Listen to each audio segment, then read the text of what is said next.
ഇന്നാളിൽ നിന്ന് ഇന്നാള് ഓരോരുത്തരും അവരുടെ ചരിത്രം, അവർ കളവ് പറഞ്ഞില്ല, അവർ കളവ് പറയാൻ സാധ്യതയില്ല എന്നെല്ലാം വളരെ കൃത്യമായി എനിക്ക് തെളിയിക്കാൻ പറ്റും. അതേസമയം ഇബ്നു ഇസ്ഹാക്കിന്റെ രേഖ തന്നെ ഇപ്പോൾ ഉപലബ്ധമല്ല. ഇബ്നു ഇസ്ഹാക്കിൽ നിന്ന് ഇബ്നു ഹിഷാം, അദ്ദേഹത്തിന്റെ ശിഷ്യനായ ഇബ്നു ഹിഷാം കേട്ടെഴുതി എന്ന് പറയപ്പെടുന്ന അദ്ദേഹത്തിൻ്റെതായി പലതും കൂട്ടിച്ചേർത്തിട്ടുണ്ട് എന്നും എടുത്തു മാറ്റിയിട്ടുണ്ട് എന്നുമെല്ലാം ചരിത്രകാരന്മാർ പറയുന്ന രേഖയാണ് ഇന്ന് നിലവിലുള്ള നബിയെക്കുറിച്ച് പറയുന്നു അതായുള്ള ഈ ക്രൊണോളജിക്കലായി എഴുതപ്പെട്ട ഒരു ഗ്രന്ഥം. അത് ഇസ്ലാമിനെ സംബന്ധിച്ചിടത്തോളം ആ ഗ്രന്ഥം പ്രവാചക ജീവിതത്തെക്കുറിച്ച് അറിവ് നൽകുന്ന അടിസ്ഥാന രേഖയായി അംഗീകരിക്കുന്നില്ല. അടിസ്ഥാന രേഖയാകണമെങ്കിൽ അത് പ്രവാചകനിൽ ഉണ്ട് എന്ന് ഉറപ്പുണ്ടാകണം ഒരു മുസ്ലിമിന്.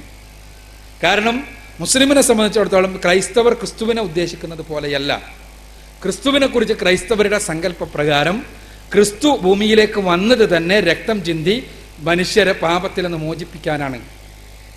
ആ രക്തം ചിന്തി പാപത്തിൽ നിന്ന് മോചിപ്പിക്കാനുള്ള ക്രിസ്തുവിന്റെ രക്തം ചിന്തലിലാണ് ക്രൈസ്തവർ മാതൃക കാണുന്നതും അതിലൂടെ പാപമോചനവും വിമോചനവും ഉണ്ട് എന്നാണ് അവർ കരുതുന്നത്.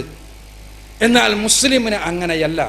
മുഹമ്മദ് റസൂലുള്ളാഹി സ്വല്ലല്ലാഹു അലൈഹി വസല്ലമ അദ്ദേഹത്തിന്റെ ജീവിതത്തെ അനുധാവനം ചെയ്തുകൊണ്ടാണ് രക്ഷയിലെത്തേണ്ടത് എന്നാണ് മുസ്ലിം വിചാരിക്കുന്നത്, കരുതുന്നത്.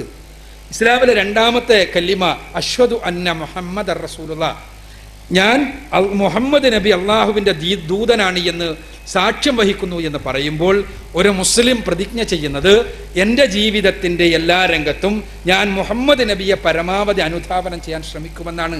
അപ്പം അതുകൊണ്ട് തന്നെ മുഹമ്മദ് നബിയെ ഞാനിവിടെ എഴുന്നേറ്റ് നിൽക്കുമ്പോൾ മുഹമ്മദ് നബിയെ അനുധാവനം ചെയ്യാൻ ശ്രമിക്കും. ഞാൻ വെള്ളം കുടിക്കുമ്പോൾ മുഹമ്മദ് നബി അനുധാവനം ചെയ്യാൻ ശ്രമിക്കും. ഞാൻ വസ്ത്രമുടുക്കുമ്പോൾ മുഹമ്മദ് നബി അനുധാവനം ചെയ്യാൻ ശ്രമിക്കും. ഞാൻ ടോയ്ലറ്റിലേക്ക് കയറുമ്പോൾ ഏത് കാലെടുത്ത് വെക്കണം എന്ന വിഷയത്തിൽ മുഹമ്മദ് നബി അനുധാവനം ചെയ്യാൻ ശ്രമിക്കും. ടോയ്ലറ്റിൽ നിന്ന് ഇറങ്ങുമ്പോൾ ഏത് കാല് പുറത്തേക്ക് വെക്കണം എന്നുള്ള വിഷയത്തിൽ റസൂലുള്ളാഹി സ്വല്ലല്ലാഹു അലൈഹി വസല്ലം അനുധാവനം ചെയ്യാൻ ശ്രമിക്കും. ഞാൻ വണ്ടിയിൽ നിന്നിലേക്ക് കയറുമ്പോൾ ഏത് കാല് അതിനുള്ളിലേക്ക് വെക്കണം എന്നുള്ള വിഷയത്തിൽ മുഹമ്മദ് നബിയെ അനുധാവനം ചെയ്യാൻ ശ്രമിക്കും. ഞാൻ പറയുന്നത് ഇത് എന്നെ സംബന്ധിച്ചിടത്തോളം പടച്ചവന്റെ രക്ഷ ലഭിക്കാൻ, പടച്ചവന്റെ സ്നേഹം ലഭിക്കാൻ, ആത്യന്തികമായി മരണാനന്തര ജീവിതത്തിൽ അള്ളാഹുവിന്റെ തൃപ്തി ലഭിച്ചവർക്ക് നൽകപ്പെടുന്ന സ്വർഗം ലഭിക്കാൻ ഇതാണ് ആവശ്യം. ഖുർആൻ തന്നെ പറഞ്ഞു തരുന്നതാണത്. അപ്പൊ അതുകൊണ്ട് തന്നെ അത് എനിക്ക് സൂക്ഷ്മമാകണം, ഉറപ്പുള്ളതാകണം. അപ്പൊ മുഹമ്മദ് നബി ഇന്ന സമയത്ത് ഇന്നത് ചെയ്തു എന്ന് ഒരാൾ പറയുന്നു, അതല്ല ചെയ്തതെന്ന് വേറൊരാളും പറയുന്നു. എനിക്ക് ഏതുറപ്പിക്കാൻ കഴിയും? ആ ഉറപ്പിക്കാൻ മുസ്ലിമിന്റെ അടുത്ത് കൃത്യമായ മാനദണ്ഡമുണ്ട്. അതാണ് ഉസൂലുൽ ഹദീസ്. അപ്പോഴാണ് സ്വഹീഹായ ഹദീസും ദഈഫായ ഹദീസും വേർതിരിക്കപ്പെടുക. മുഹമ്മദ് നബിയെ കുറിച്ച് ഒരുപാട് കള്ളത്തരങ്ങൾ പറഞ്ഞുണ്ടാക്കിയ ആളുകളുണ്ട്. നേരത്തെ ഒരു ചോദ്യകർത്താവ് ചോദിച്ചില്ലേ, മുഹമ്മദ് നബിക്ക് മനോഭ്രമം ഉണ്ടായിരുന്നു എന്ന് ഹദീസിലുണ്ട് എന്ന്. അതേപോലെ മനോഭ്രമം ഉണ്ടായിരുന്നു എന്ന് ഹദീസിൽ മാത്രമല്ല, റസൂലുള്ളാഹിന്റെ കാലത്ത് റസൂലുള്ളാഹി സ്വല്ലല്ലാഹു അലൈഹി വസല്ലമയുടെ ശത്രുക്കൾ പറഞ്ഞുണ്ടാക്കിയതുണ്ട്. അത് ഖുർആൻ തന്നെ പറയുന്നുണ്ട്. എന്നാൽ ഇത് അപ്പോൾ അത് റസൂലുള്ളാഹിക്ക് എന്താണ് സംഭവിച്ചത്, എവിടെയാണുള്ളത്, എങ്ങനെയൊക്കെയാണുള്ളത്, അതിന് കൃത്യമായ രേഖകളുണ്ട്. അത് പരിശോധിച്ചാൽ വളരെ കൃത്യമായി മനസ്സിലാക്കാൻ കഴിയും. അതാണ് പറഞ്ഞത്, സ്വഹീഹായ ഹദീസുകൾ മാത്രമേ നമ്മൾ പ്രവാചകന്റെ ജീവിതത്തിൻ്റെ ആലേഖനമായി സ്വീകരിക്കൂ മുസ്ലിങ്ങൾ എന്ന് പറഞ്ഞതുകൊണ്ട് ഉദ്ദേശിക്കുന്നത് അതാണ്. മറ്റേത് ക്രൊണോളജിക്കൽ ഓർഡറിൽ രേഖപ്പെടുത്തപ്പെട്ട ഗ്രന്ഥങ്ങളുണ്ട്. അതിലേറ്റവും പുരാതനമായത് ഇബ്നു ഇസ്ഹാഖാണ്. അത് ഇബ്നു ഇസ്ഹാഖിൽ നിന്ന് ഉപലബ്ധമല്ല. അത് ഇബ്നു ഇസ്ഹാഖിൽ നിന്ന് കുറേ കാര്യങ്ങൾ സ്വാംശീകരിച്ച് ഇബ്നു ഹിഷാം എഴുതിയ ഗ്രന്ഥമാണ് ഉപലബ്ധമായിട്ടുള്ളത്. അത് മുഹമ്മദ് നബി സല്ലല്ലാഹു അലൈഹി വസല്ലമക്ക് 5 തലമുറകൾക്ക് ശേഷമാണ് ആ ഗ്രന്ഥം എഴുതിയിട്ടുള്ളത് എന്ന് മനസ്സിലാക്കുക. അതേസമയം അതല്ല നമുക്ക് പ്രവാചക ചരിത്രത്തിന്റെ സ്രോതസ് എന്ന് കൂടി മനസ്സിലാക്കുക. അസ്സലാമു അലൈക്കും. എൻ്റെ പേര് സമീർ, വീട് കൊച്ചിയിലാണ്. ഈ സെപ്റ്റംബർ 2011 ശേഷം ഏറ്റവും കൂടുതൽ ഇസ്ലാമും മുസ്ലിങ്ങളുമാണ് തീവ്രവാദത്തിന്റെ പേരിലും അല്ലെങ്കിൽ മറ്റെല്ലാ പ്രശ്നത്തിന്റെ പേരിലും ഏറ്റവും കൂടുതൽ ക്രൂശിക്കപ്പെടുന്നത്. ചിലപ്പോൾ മീഡിയസിൽ തന്നെയാണെങ്കിൽ ഒരു അച്ഛൻ മകളെ കൊന്നു എന്നാൽ മുസ്ലിം ആണെങ്കിൽ Muslim killed her daughter his daughter, ഒരു മുസ്ലിം ആണെങ്കിൽ ആ അച്ഛൻ മകളെ കൊന്നു എന്ന് മാത്രമായി ന്യൂസുകൾ മാറുന്നൊരു സമയം. എനിക്ക് തോന്നുന്നു എല്ലാ ഭീകരവാദ പ്രവർത്തനങ്ങളും ഇസ്ലാമിന് മേൽ ചാർത്തുന്നതാണെന്ന് ഇപ്പോൾ മീഡിയകളിലൂടെ പുറത്തു വന്നുകൊണ്ടിരിക്കുന്നു. ഈ സമയത്തും ഇതിൽ ഏറ്റവും കൂടുതൽ ഇതിൻ്റെ പുറകിൽ വർക്ക് ചെയ്യുന്നത് അമേരിക്ക പോലുള്ള ക്രിസ്ത്യൻ മെജോറിറ്റികളാണെന്നും നമ്മൾ മനസ്സിലാക്കിക്കൊണ്ടിരുന്ന സമയത്ത് അമേരിക്ക പോലുള്ള രാജ്യങ്ങളാണ് ഏറ്റവും കൂടുതൽ ഇസ്ലാമിലേക്ക് ഫാസ്റ്റായിട്ട് കൺവേർട്ട് ആകുന്നത് എന്ന് ന്യൂസ് കാണുന്നത്. ഈ യൂട്യൂബിലും മറ്റും നോക്കുമ്പോൾ ഏറ്റവും കൂടുതൽ ഇസ്ലാമിലേക്ക് വരുന്ന ഈ ക്രിസ്ത്യൻ ലേഡീസും അല്ലെങ്കിൽ ഇപ്പോൾ പോപ്പ് സിംഗേഴ്സും എല്ലാം ക്രിസ്ത്യൻ മെജോറിറ്റിയിൽ നിന്നാണ് വരുന്നത്. ഈയിടെ ഒരു മാർപ്പാപ്പ പോലും ഇസ്ലാം സ്വീകരിച്ചു എന്നൊരു ആർട്ടിക്കിൾ കണ്ടു. അതിൻ്റെ ഓതൻസിറ്റി എനിക്കറിയില്ല. പക്ഷെ എന്താണ് ഇതിന് കാരണം? ഇസ്ലാം എന്തുകൊണ്ടാണ് പ്രതിക്കൂട്ടിൽ നിൽക്കുന്നത്, എന്നിട്ടും എന്തുകൊണ്ട് ഇസ്ലാം വളരുന്നു എന്നാണ് ചോദ്യം.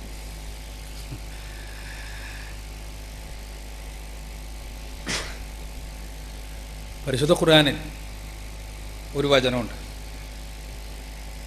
അവിശ്വാസികൾ അവരുടെ കുതന്ത്രങ്ങൾ പ്രയോഗിക്കുന്നു, എന്നാൽ അള്ളാഹുവാണ് തന്ത്രം പ്രയോഗിക്കുന്നതിൽ ഏറ്റവും വിദഗ്ധൻ. കുതന്ത്രങ്ങൾക്ക് ഇസ്ലാമിൻ്റെ പ്രകാശത്തെ ഒരിക്കലും നശിപ്പിക്കാൻ കഴിയില്ല. പരിശുദ്ധ ഖുർആൻ ആവർത്തിച്ച് പറയുന്ന ഒരു കാര്യമാണ്: യുരീദൂന അൻ യുത്ഫിഉ നൂറല്ലാഹി ബിഅഫ്വാഹിഹിം വയഅബല്ലാഹു ഇല്ലാ യുത്തിമ്മ നൂറഹു വലൗ കരിഹൽ കാഫിറൂൻ. തീർച്ചയായും അവർ അള്ളാഹുവിൻ്റെ പ്രകാശത്തെ ഊതിക്കെടുത്താൻ ശ്രമിക്കുന്നു. അള്ളാഹുവാകട്ടെ അവൻ്റെ പ്രകാശം പൂർത്തിയാക്കാതെ വിടുകയില്ല. പടച്ച തമ്പുരാന്റെ പ്രകാശമാണ് ഇസ്ലാം. അതിനെ ഊതിക്കെടുത്താൻ ഏറ്റവും വലിയ സിദ്ധവൈഭവമുള്ള ബുദ്ധികളും ഏറ്റവും വലിയ സമ്പത്തും ശ്രമിച്ചാലും അതൊരിക്കലും നശിക്കുകയില്ല.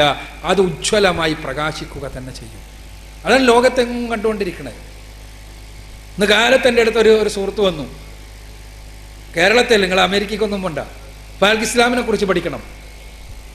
അപ്പം എന്താ പഠിക്കാനുള്ള പ്രചോദനം? അപ്പോൾ അയാൾ പറയുന്നത് എന്താ വെച്ചാൽ, എല്ലാവരും ഇസ്ലാമിനെ പറ്റി കുറ്റം ഇങ്ങനെ പറയുന്നു. അപ്പോൾ കുറ്റം പറയുമ്പോൾ എനിക്കിങ്ങനെ തോന്നി, ഇങ്ങനെ കുറ്റം പറയണമെങ്കിൽ എന്തോ ഒരു കാര്യം ഉണ്ടാവുമല്ലോ അതിൽ, അപ്പോൾ അതൊന്ന് പഠിക്കണം എന്ന് ഞാൻ വിചാരിച്ചു. എന്താണ്? മീഡിയകൾ ഇസ്ലാമിനെ കുറിച്ച് വളരെ മോശമായ ചിത്രം ഉണ്ടാക്കുമ്പോൾ ആളുകളിൽ പഠിക്കാനുള്ള താല്പര്യമുണ്ടാകുന്നു. അതുവഴി ഇസ്ലാമിക സന്ദേശം ആളുകളുടെ ഹൃദയങ്ങൾക്കകത്തേക്ക് കടന്നു ചെല്ലുന്നു. ഡാനിയൽ സ്ട്രീഷ്, അദ്ദേഹം സ്വീഡനിലെ സ്വിറ്റ്സർലാൻഡിലെ ആൻറ്റി മിനാരറ്റ് ക്യാമ്പയിൻ്റെ വക്താവായി, അഥവാ അവിടെ ഇനി പള്ളി വേണ്ട എന്നുള്ള തത്വം. അവിടെ ഇനി പള്ളി വേണ്ട, അവിടെ കുറച്ച് മുസ്ലിം പള്ളികളുണ്ട്, ഭീകരവാദത്തിൻ്റെ ചിഹ്നമായ പള്ളി ഇനി നമ്മുടെ സമൂഹത്തിൽ ആവശ്യമില്ല എന്ന് പറഞ്ഞുകൊണ്ട് അവിടുത്തെ ആളുകളെ ബോധവൽക്കരിക്കുവാൻ മുന്നിൽ നിന്ന പ്രസ്ഥാനമാണ് ആൻറ്റി മിനാരറ്റ് ക്യാമ്പയിൻ.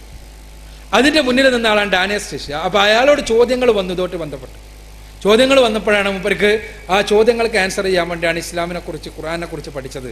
ഇപ്പോൾ അദ്ദേഹം അവിടുത്തെ ഏറ്റവും വലിയ അടുത്ത പള്ളി ഉണ്ടാക്കാനുള്ള കമ്മിറ്റിയുടെ പ്രസിഡന്റാണ്. ഞാൻ പറയുന്നത് ഇസ്ലാമിക പ്രബോധകർ മനസ്സിലാക്കേണ്ട ഒരു കാര്യം, ഇവിടെ ഇസ്ലാമിനെയും മുസ്ലിങ്ങളെയും തെറ്റിദ്ധരിപ്പിക്കുവാൻ വേണ്ടിയുള്ള വളരെ സമർത്ഥമായ വേലകൾ നടന്നുകൊണ്ടിരിക്കും. ക്രൈസ്തവ മിഷനറിമാർ അവരുടെ ക്രിസ്തുമത പ്രചാരണം മുസ്ലിം പേരുകൾ വെച്ച്, ഞങ്ങളെല്ലാം മലപ്പുറം ജില്ലയിൽ നിന്ന് വരുന്ന ആളുകളാണ്.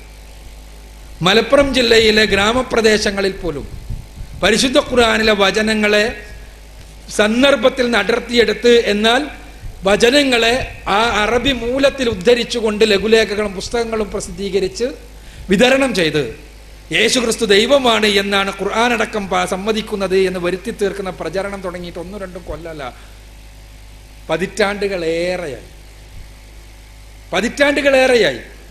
അവർക്കെതിരെ അവിടെ ആകെ ഗൂഢാലോചന നടക്കുന്നു, അവർക്കെതിരെ പ്രശ്നം ഉണ്ടാക്കുന്നു എന്നെല്ലാം ഇങ്ങനെ പറയാറുണ്ട് എന്നല്ലാതെ ഇന്നും അവർ വളരെ സുഖകരമായി സുന്ദരമായി മലപ്പുറം ജില്ലയിലും കോഴിക്കോട് ജില്ലയിലും എല്ലാം സുഖമായി പ്രവർത്തിച്ചുകൊണ്ടിരിക്കും. ആരും ഒരു പ്രശ്നം ഉണ്ടാക്കി. കഴിഞ്ഞ ആഴ്ച പോലും അവർ പുറത്തിറക്കിയ പുസ്തകങ്ങൾ എൻ്റെ കയ്യിലുണ്ട്. കഴിഞ്ഞ ആഴ്ച പോലും ഈ തരത്തിലുള്ള. എന്നാൽ ഇസ്ലാമിക പ്രബോധകർ ഇവിടേക്ക് വരുമ്പോഴേക്ക് ഒരു സുഹൃത്തിനെ നേരത്തെ ചോദിച്ചില്ലേ, ഞങ്ങൾക്കെതിരെ എന്താണ് എന്തിൽ ആക്രമിക്കും എന്നാണ് വിചാരം. ഇവിടെ എന്താ ഉണ്ടാകുന്നത് നിങ്ങൾ നോക്കുക. ഇവിടെ ഇതേപോലെയുള്ളൊരു സദസ്സിൽ ഞങ്ങൾ വന്ന് ഞങ്ങളുടെ വണ്ടിയാണ് നശിപ്പിക്കപ്പെട്ടിട്ടുള്ളത്. സങ്കടകരമാണിത്. മാന്യതയില്ലാത്ത ഏർപ്പാടാണ്. ആര് ചെയ്താലും വണ്ടിയുടെ ചില്ല് പൊട്ടിച്ചാൽ ഇസ്ലാം ദീൻ പൊളിഞ്ഞു പോകുമെന്ന് ആരെങ്കിലും വിചാരിക്കുന്നു? അതുകൊണ്ട് മുസ്ലിങ്ങൾ ഇവിടെ പ്രകോപിതരായി, ഇവിടെ നിന്ന് ഇതാ നമ്മുടെ വണ്ടി ചില്ല് പൊട്ടിച്ചിരിക്കുന്നു, അതുകൊണ്ട് സമുദായമേ നിങ്ങൾ തിരിച്ചടിക്കണമെന്ന് പറഞ്ഞ് ഇവിടെ ഒരു പ്രശ്നം ഉണ്ടാക്കി അതിൽ നിന്ന് കുളത്തിൽ എടുത്ത് മുസ്ലിങ്ങൾ കേരളത്തിലും ഭീകരവാദികളായിരിക്കുന്നു എന്ന് വരുത്താനുള്ള ശ്രമമാണ് ആരുടേതെങ്കിലും എങ്കിൽ നിങ്ങൾക്ക് തെറ്റിപ്പോയി കുട്ടികളെ എന്നേ പറയാനുള്ളൂ. അങ്ങനെ ആരെങ്കിലും കരുതുന്നുണ്ടെങ്കിൽ നിങ്ങൾ വിഡ്ഢികളുടെ സ്വർഗത്തിലല്ല സോപാനത്തിലാണ് എന്നേ പറയാൻ നിർവാഹമുള്ളൂ. വളരെ മോശമായ അത്തരം പ്രതികരണങ്ങളെ കൊണ്ട് എന്ത് കാര്യമാണ് കിട്ടാനുള്ളത്? ഇസ്ലാം പ്രബോധനം ചെയ്യുമ്പോൾ ആദർശത്തെ, നേരത്തെ ഒരാൾ പറഞ്ഞതുപോലെ മറുപടി പറയട്ടെ, സന്തോഷമാണുള്ളത്, യാതൊരു തീർപ്പില്ല. മറുപടി പറയട്ടെ, തീർച്ചയായും നമുക്ക് ശരിയും തെറ്റും പരിശോധിക്കാം. ഇവിടെയുള്ള ജനങ്ങളോട്, ഈ പ്രദേശത്തുകാരോട് എനിക്ക് അഭ്യർത്ഥിക്കുവാനുള്ളത്, സഹോദരങ്ങളെ, ഞങ്ങളുടെ ഈ പ്രോഗ്രാമിൻ്റെ CD ഈ അടുത്ത ആഴ്ച തന്നെ പുറത്തിറങ്ങും. നിങ്ങൾക്ക് എറണാകുളത്ത് നെറ്റിൻ്റെ ഓഫീസിലേക്ക് എഴുതി ചോദിച്ചാൽ അതിൻ്റെ CD ലഭിക്കും. നിങ്ങളത് കേൾക്കുക, ഒപ്പം തന്നെ ഇവിടെ നൽകപ്പെടുന്ന മറുപടിയും കേൾക്കുക, പരിശോധിക്കുക ശരിയും തെറ്റുമെന്നാണ്. അതല്ലാതെ അവിടെ പോയി നിങ്ങൾ അവർ വന്ന വണ്ടിയുടെ ചില്ല് പൊട്ടിക്കണം എന്നൊരിക്കലും ഞങ്ങൾ പറയൂല. ഞാനത് പറയുന്നത് ഒരല്പം സങ്കടത്തോടു കൂടി തന്നെയാണ്. കേരളത്തെ പോലെയുള്ളൊരു സ്ഥലത്ത്, മത സൗഹൃദം നിലനിൽക്കുന്ന ഒരു പ്രദേശത്ത്, എല്ലാവരും സുഹൃത്തുക്കളായി സഹോദരങ്ങളെപ്പോലെ പെരുമാറിക്കൊണ്ട് നിലനിൽക്കുന്ന സ്ഥലത്ത് ക്രിസ്തുവിനെയോ അതേപോലെ തന്നെ അദ്ദേഹത്തിൻ്റെ ഉപദേശങ്ങളെയോ അദ്ദേഹം മുന്നോട്ട് വെച്ച ആശയങ്ങളെയോ ഒരർത്ഥത്തിലും മാന്യതയില്ലാത്ത രൂപത്തിൽ ഒരു പരാമർശം പോലും നടത്താതെ ഇസ്ലാമിൻ്റെ ക്രിസ്തുവിനെ കുറിച്ചുള്ള സന്ദേശത്തെ ലോകത്തിൻ്റെ മുന്നിൽ അവതരിപ്പിക്കുമ്പോൾ മാത്രം എന്തിനാണ് പ്രകോപിതരാകുന്നത്? അപ്പോൾ ഞാൻ സൂചിപ്പിക്കുന്നത്, ഇവിടെ സൂചിപ്പിച്ചതുപോലെ ചോദ്യകർത്താവ് പറഞ്ഞപ്പോൾ അതിനോടനുബന്ധമായി പറഞ്ഞു എന്ന് മാത്രമേ ഉള്ളൂ. യഥാർത്ഥത്തിൽ ഇങ്ങനെയാണ്. എന്തെങ്കിലും പ്രശ്നം ഉണ്ടാക്കുക, എന്നിട്ട് മുസ്ലിങ്ങളാകെ സ്വാഭാവികമായിട്ടും വൈകാരികമായി പെരുമാറുന്നവരുണ്ടാകുമല്ലോ, ആ പെരുമാറുമ്പോൾ ഇതാ മുസ്ലിങ്ങൾ ഭീകരവാദികളായിരിക്കുന്നു എന്ന് പറഞ്ഞുണ്ടാക്കുക. എന്നിട്ട് അത് ഭയങ്കരമായി പ്രോജക്റ്റ് ചെയ്ത് ലോകത്തെങ്ങുമുള്ള മുസ്ലിങ്ങളെ ഭീകരവാദികളാക്കി ചിത്രീകരിക്കുക. പക്ഷേ ഇതുകൊണ്ടൊന്നും തന്നെ അള്ളാഹുവിൻ്റെ ദീൻ തകരാൻ പോകുന്നില്ല. ഹുവല്ലദീ അർസല റസൂലഹു ബിൽ ഹുദാ വദീനിൽ ഹഖ് ലിയുദ്ഹിറഹു അലദ്ദീനി കുല്ലിഹി വലൗ കരിഹൽ മുശ്രികൂൻ. തീർച്ചയായും അള്ളാഹുവാണ് സത്യമതവും സന്മാർഗദർശനവുമായി പ്രവാചകനെ പറഞ്ഞയച്ചത്. ആ സത്യമതത്തിന്റെ സവിശേഷത ലിയുദ്ഹിറഹു അലദ്ദീനി കുല്ലിഹി, സകല മതങ്ങളെയും സകല ദർശനങ്ങളെയും സകല തത്വശാസ്ത്രങ്ങളെയും അതിജയിക്കുന്ന മഹാദർശനമാണിത്. ഈ ദർശനത്തെ ദാർശനികമായി നേരിടാൻ കെൽപ്പുള്ളവരെ, ചങ്കുറപ്പുള്ളവരെ, ധൈര്യമുള്ളവരെ ദാർശനികമായി നേരിടുവാനാണ് സന്നദ്ധമാക്കേണ്ടത്. വൈകാരികമായി നേരിടുവാനല്ല. വൈകാരികമായി മുസ്ലിങ്ങൾ പ്രതികരിക്കില്ല. അങ്ങനെ ആരെങ്കിലും മനപ്പായസം ഉണ്ടെന്നുണ്ടെങ്കിൽ അവർക്ക് തെറ്റിപ്പോയി. ആദർശം കൊണ്ട് നേരിടാനാണ് ഇസ്ലാം മുസ്ലിങ്ങളെ പഠിപ്പിച്ചിട്ടുള്ളത്. അതാണ് ഇവിടെ നിർവഹിക്കപ്പെട്ടുകൊണ്ടിരിക്കുന്നത്. ആ നിർവഹണത്തിന്റെ ഭാഗമായിട്ടാണ് ലോകത്തെങ്ങും ഇസ്ലാം വളർന്നുകൊണ്ടിരിക്കുന്നത്. അതിൽ ആർക്കെങ്കിലും പ്രശ്നമുണ്ടെങ്കിൽ അവർ ഇസ്ലാമിക ആദർശത്തെക്കുറിച്ച് പഠിക്കട്ടെ. ആദർശത്തെ എങ്ങനെ പ്രതിരോധിക്കാൻ കഴിയുമെന്നവർ പഠിക്കട്ടെ. ഇൻഷാ അല്ലാഹ് അവർ ആത്മാർത്ഥമായി പഠിക്കാൻ സന്നദ്ധമാകുമെങ്കിൽ ചിലപ്പോൾ നാളെ എനിക്ക് പകരം ഇവിടെ നിന്നുകൊണ്ടായിരിക്കും അവർ സംസാരിക്കേണ്ടി വരിക. അതിനാണ് ചരിത്രം സാക്ഷീകരിച്ചിട്ടുള്ളത് എന്നാണ് എനിക്ക് സൂചിപ്പിക്കാനുള്ളത്. പേര് അഷ്റഫ്, സ്വദേശവാട്. ലോകത്ത് വന്നിട്ടുള്ള പ്രവാചകന്മാരെല്ലാം പ്രവാചക പ്രബോധനം നടത്തിയിട്ടുള്ള ഏകദൈവ വിശ്വാസത്തെക്കുറിച്ചാണ്. യേശുക്രിസ്തുവിൻ്റെ സുവിശേഷവും ഏകദൈവ വിശ്വാസത്തെക്കുറിച്ചായിരുന്നു. പ്രവാചക പ്രബോധനങ്ങളിൽ വന്നിട്ടില്ലാത്ത ഈ ത്രിയേകദൈവ വിശ്വാസം, അത് സ്വീകരിക്കുവാനുണ്ടായ ആ സഭ, അത് വിശ്വസിക്കാനുണ്ടായ സഭയ്ക്ക് ഉണ്ടായ വികാരം എന്താണ്? എവിടെ മുതൽ അത് ഉത്ഭവിച്ചു? ഇതാണ് ചോദ്യം.